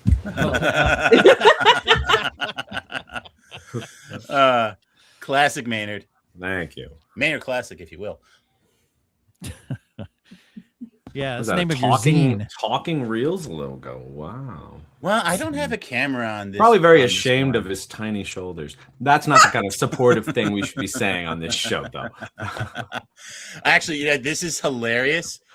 My buddy, he showed me an old picture of myself. It's a picture of me and him from, had to be 2009. And my neck looks so long. And I was like, why does my neck look so? And then I realized my neck is really long. I have just built up massive shoulders around it now, so it looks normal. Well, you also I'm pretty jacked. You were elongating it artificially by adding different rings for each year, which is traditional of our people, We had we had earlier on when Ryan was on, he was talking about a bunch of different things that he runs in his treatment program. One of them, they had a bunch of S's, 6 S's, by the way, because 6 S's is successes. See, that's a clever thing. We're good at that in the therapy. This Ryan guy's good. Pretty good. Yeah, pretty good. 6 sexes. Well, I was wondering maybe after show, Maynard. There's the different kinds of one of them is sweat, though, because of exercise, activity, moving around. I knew it. So, and for me, I can do that without moving around that much. Yeah, I live in Texas. I'm doing it just standing here. I had to turn the AC on. The humidity's been terrible. All right, so there's 6 S's. All right, so you already gave us one. Right. Right. Sweat, sweets. Let's go to the tape. No. Singing. Izzy, you got them all. Sincerity. Ooh. That would work too. See, we could make our own. Right. We can make They were better like- 6, or we can 7 122 S's. We can one up this dude's system. We're gonna, and it's $1 cheaper. I already made a joke about something. Oh no! Of course, Maynard. See, I just warned people about people selling things online. This is like you guys are. That's what the real guys do. We're gonna come in and undercut it. Yeah, we won't do it as well, but we will do it cheaper. But I know. Yeah. Well, see, there you go. No, I was thinking about that though, Dylan, because you do a lot of working out. I know you do a lot of is it powerlifting? Is that the right term? Because I don't. Yeah, no, it understand. is. So powerlifting is typically understood as the big gross motor movements with a barbell. So like the deadlift, squat, bench press, overhead press are the main 4, and then some kind of row. But yes, most of my training involves a barbell and heavy weight. So you could call it powerlifting. He heaves regularly. Oh man, a lot regular of heaving. Yeah. Oh wow.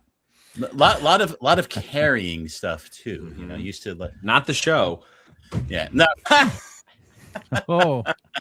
I think that See, sincerity. I always like Second to S.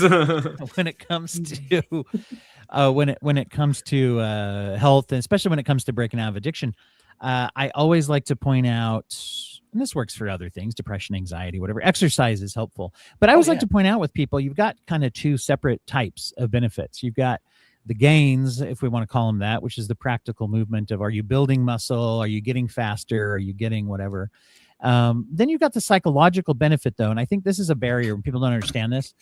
The psychological benefit of exercise it doesn't require the same thing of the gains. In other words, if you go for a walk, or if you just do a little bit of movement, or if you get up and move around and you're not going like, oh, I'm not, running a marathon.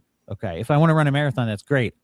But I have to have gains and sustained effort that leads to this practical result. If you aren't that doesn't mean I guess I can't. I will never benefit from it. It's like, well, no, it depends what you're looking for, because some of the emotional benefits come from just being a bit more active in one way or another.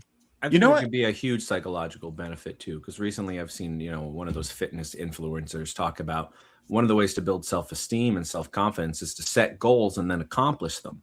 Well, a lot of times we can't accomplish our goals because they're not always in our control, right? But exercise is something that is within your control. You can set a goal, even if it's humble, if it's something for you. I'm going to walk this many steps this week. I'm going to try to lift this much.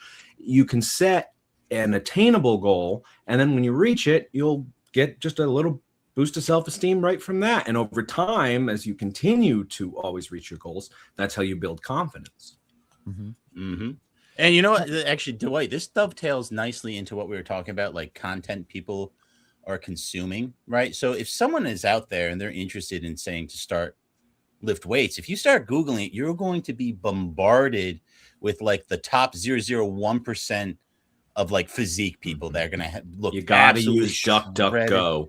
That's where the ugly ones are. They're going to look so shredded. They're going to have huge muscles. They have great genetics, and they're going to look. Some of them are going to give you great advice. Our friends at Mind Pump give probably the best advice you can get when it comes to starting weightlifting and living a healthier life. Great podcast everyone should listen to.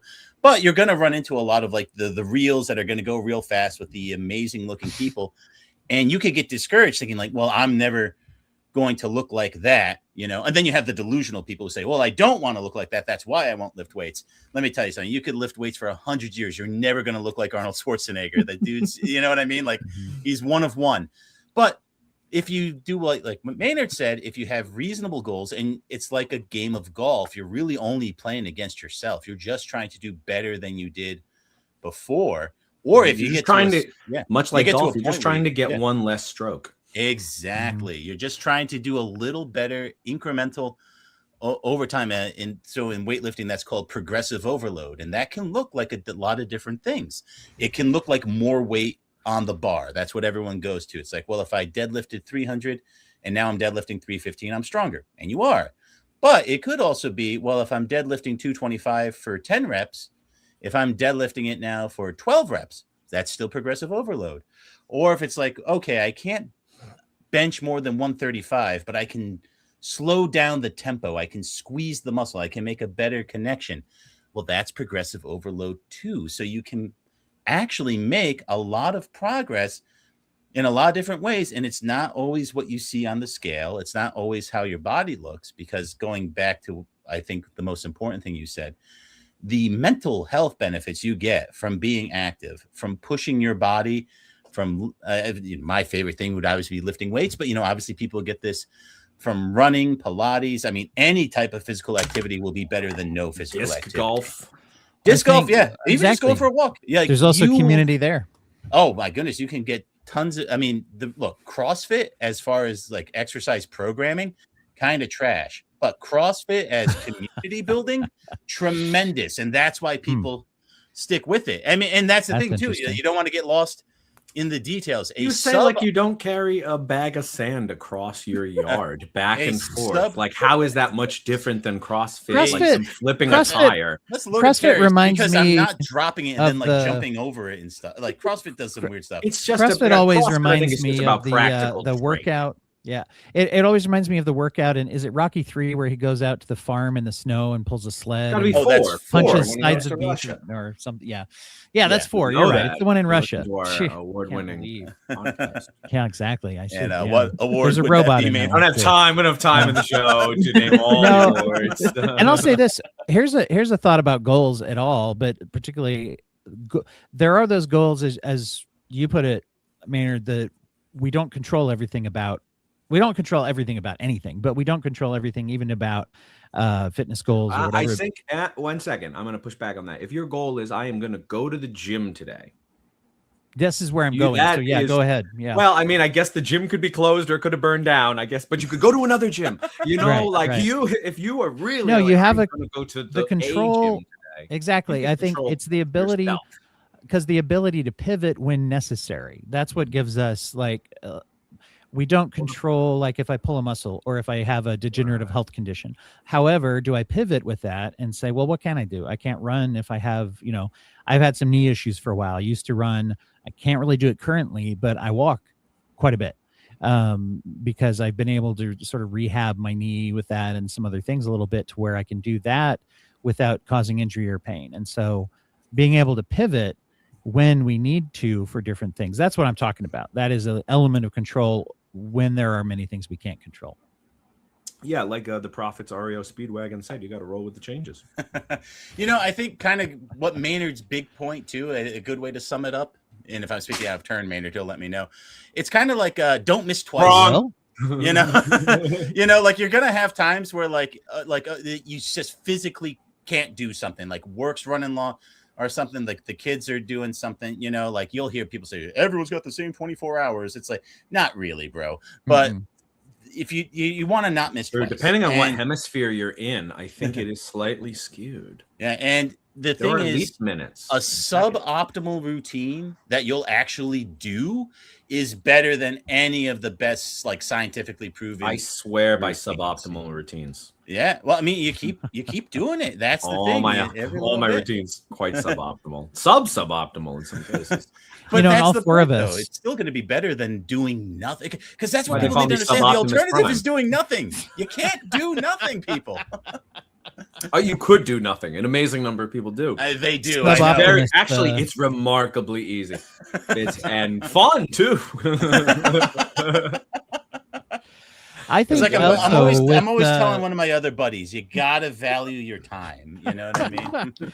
there's all four of us on here also are creators of multiple kinds of things that we put passion and creativity, imagination into too. And I think that goes to the core of that comment you just made, which is, if we don't do things suboptimally, if we don't say, I'm going to do this, even if it's bad, then I'm not going to do it at all. I won't do anything. Right. If I'm going to put something out there and not have to a certain extent, it's trying not to be afraid of it being bad. But I find that sometimes it's like, yeah, I know that I'm not, maybe I don't have this lined up in an ideal way, but if I don't do it, I'm not going to do it at all. And then I won't know. So being willing, because then that leads us to the next thing, which hopefully will be better, or, at least it's something that we can plug our energy into. And I think that's important. I heard, what's the name of that? Brandon Sanderson. He was talking about this. He's the author of the Mistborn series. I heard him on a podcast, and he was saying, my daughter's that he's saying like if you want to write, you should write. But when people start writing, everyone starts asking, like, well, where are you going to get it published? How are you going to monetize this? And it's kind of like that with podcasting. You can sub in or just drawing.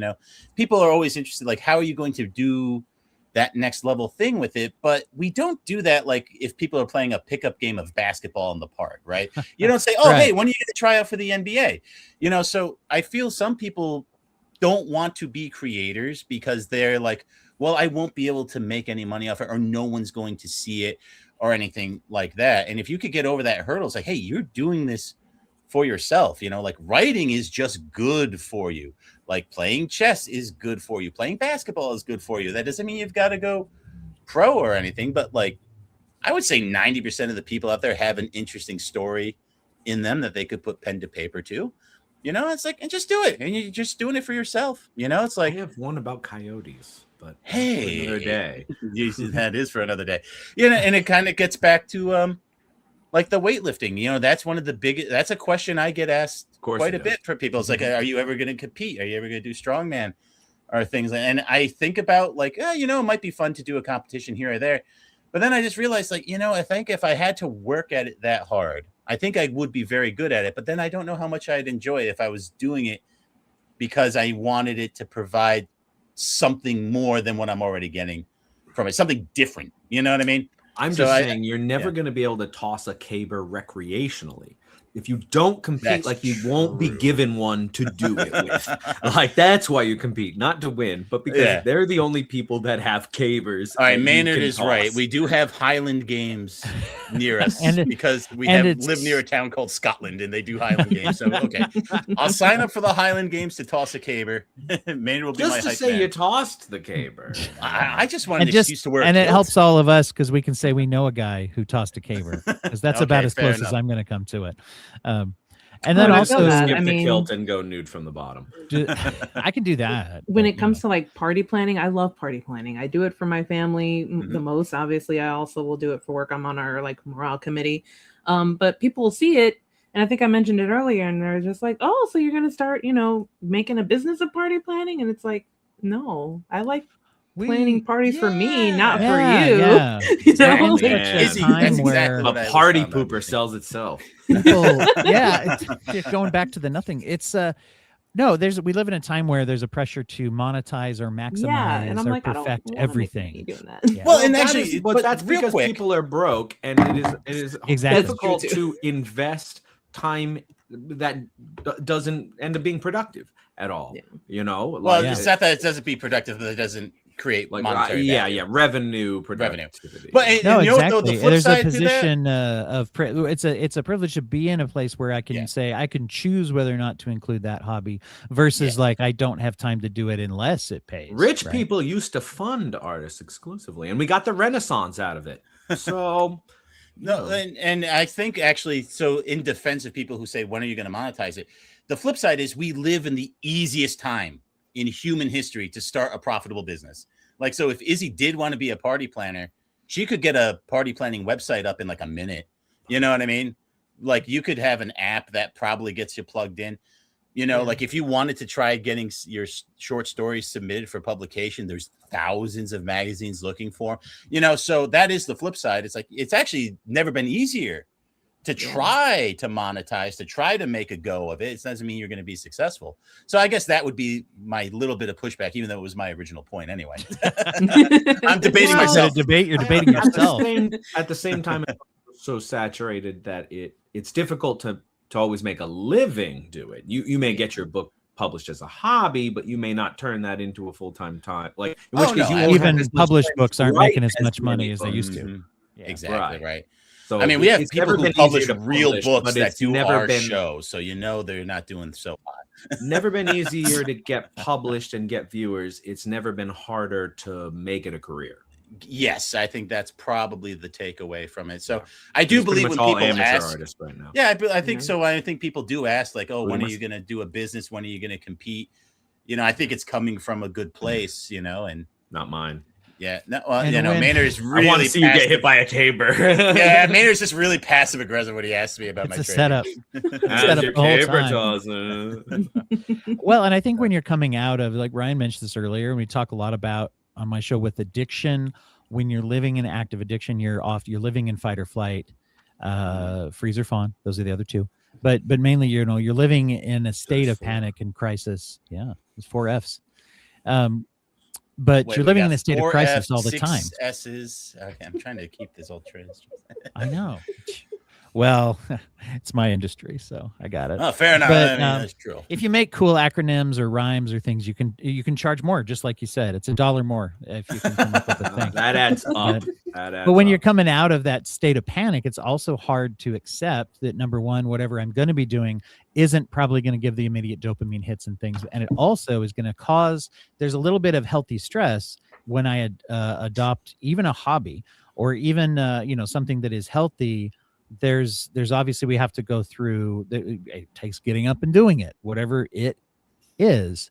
And when I've been used to living my life in a state of high anxiety and high panic, it's a little hard to then say, oh, I'm going to make myself sit down and do a thing, I mean, that's fair too. We are talking from a position where I've never been addicted to drugs. I've never been close to overdosing. Coffee so today, Schlenzo? I mean, Well, okay. If For we're gonna coffee count, yesterday, we're gonna count caffeine. we are absolutely counting dude, caffeine then as a drug. I'm It's just 100% because it's the one that the leaders like doesn't mean that it's look, not a drug. You know, actually, I they heard happen to someone- be addicted to it, so they weren't ever going to ban it. I heard tobacco. someone say Yeah. that if caffeine were discovered today, it would be illegal.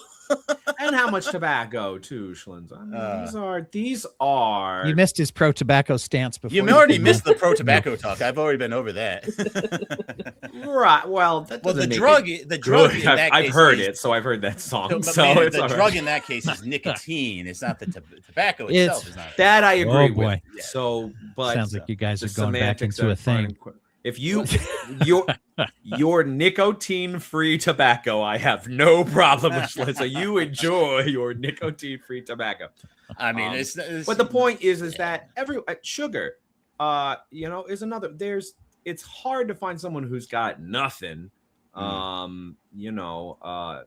So at least you haven't had any crippling ones. But yeah, I'd say there are a lot. It's an We've seen ongoing, that. and I think that appreciation of that, it leads to, if we appreciate that, I think it leads to a lot of open doors to say we don't judge people. That can make us less likely to judge it. Also, we don't judge people's goals as much either. Once again, working as a therapist and meeting people where they're at, there's a lot of rooms people can walk into, even ones that are meant to be helpful, where they say, I don't know, I'm not ready to do what you want me to do yet, but I'm going to try to be a little healthier. And people will say, get out, you can't be here. So I think we need less rooms like that and more rooms where we're like, yeah, we're all in this boat together in one form or another. And I'll listen to you. when can we start judging them, Dwight? I mean, because there will be a point where You can they're do- still I mean, making really bad decisions. And then what do we do? To my point, First, you have can to be do whatever making you want. all of the right decisions first. I think Hypocrisy is not the Jesus worst crime. said something about this. I just can't put my finger on it right now. No, but to the core of my point, you can actually do whatever you want. But so go ahead. thank you. What? Go ahead- All right. Well, go ahead and judge. White said. Go ahead and Do whatever go ahead I and want. judge, I guess. But No, you but know, I guess my to point Maynard's would be, point, that doesn't do you make it think healthy. sometimes we might be a little too sensitive to this idea of, because like what Maynard was saying, like it seems in our culture being labeled a hypocrite is like the worst thing you can be, and everyone's very sensitive. No, that is no. That's just- No. no, let me Traitor finish. is the worst. That's the last circle of hell. What is Hypocrite's that? towards the middle. Traitor. Oh, traitor. But I mean, Hypocrite's well, towards if the you're a Well, I'll tell hypocrite, you you my could thought be about betraying Seventh your circle. I ideas. want to say seventh circle, just off the top of my head. Ninth. this is my. I'll tell Oh you. wait, no, ninth is the last circle. It's- Wait, that's wait. traitors. Oh, okay. I think where we cross the line is what we usually mean when we say judgment. I think what we mean is the judgment of a person, and laying judgment out on someone has never helped somebody get clean from addiction, and saying, "Oh, you're a piece of shit." But I think the honesty Oh, part, okay. like if someone knows that we care particularly and we invest, if we really want someone to be healthy, I think we invest in caring about them, and we invest in being open and non-judgmental to the person. But then I think if we have a relationship, particularly, we can be honest, or if we're talking in general terms, we can be honest that that's not healthy. All right, so About a it's thing, or kind I'm of like worried about you or something. hate the sin, love the sinner. To go back to Maynard's Jesus point. Hey. I've been very poignant today. Yeah, I think it's ripping off Jesus. It's real easy. I know, and he can't even get mad Right about it. here. He's got to forgive me. Damn, he's right.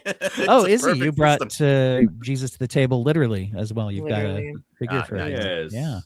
I found I was in an Jimmy airport Browner. once, and those were all over the place. Somebody had come in and put a bunch, and you got to buy a ticket for that. So I assume Oh, it's just really? someone who was traveling. I mean, it was No. in the past security area, so I knew someone somebody had who really got meant one at well the strip to club. do You it. gotta smuggle them in. Yeah, if you Maybe melt that's where them they got 'em, I down, don't know. they're actually whoa. they're actually drugs. So he was going to get busted by customs. It so was just lined them up. they were drug trafficking, and they're like, yeah, let me get Yeah, these. the Okay, Little well, drug that's a great Jesuses. note to be wrapping up on. I really wish we said more constructive stuff. I did not mean to waste everyone's time. I apologize. I was less disruptive than Schlenzo. I just want a little credit for that.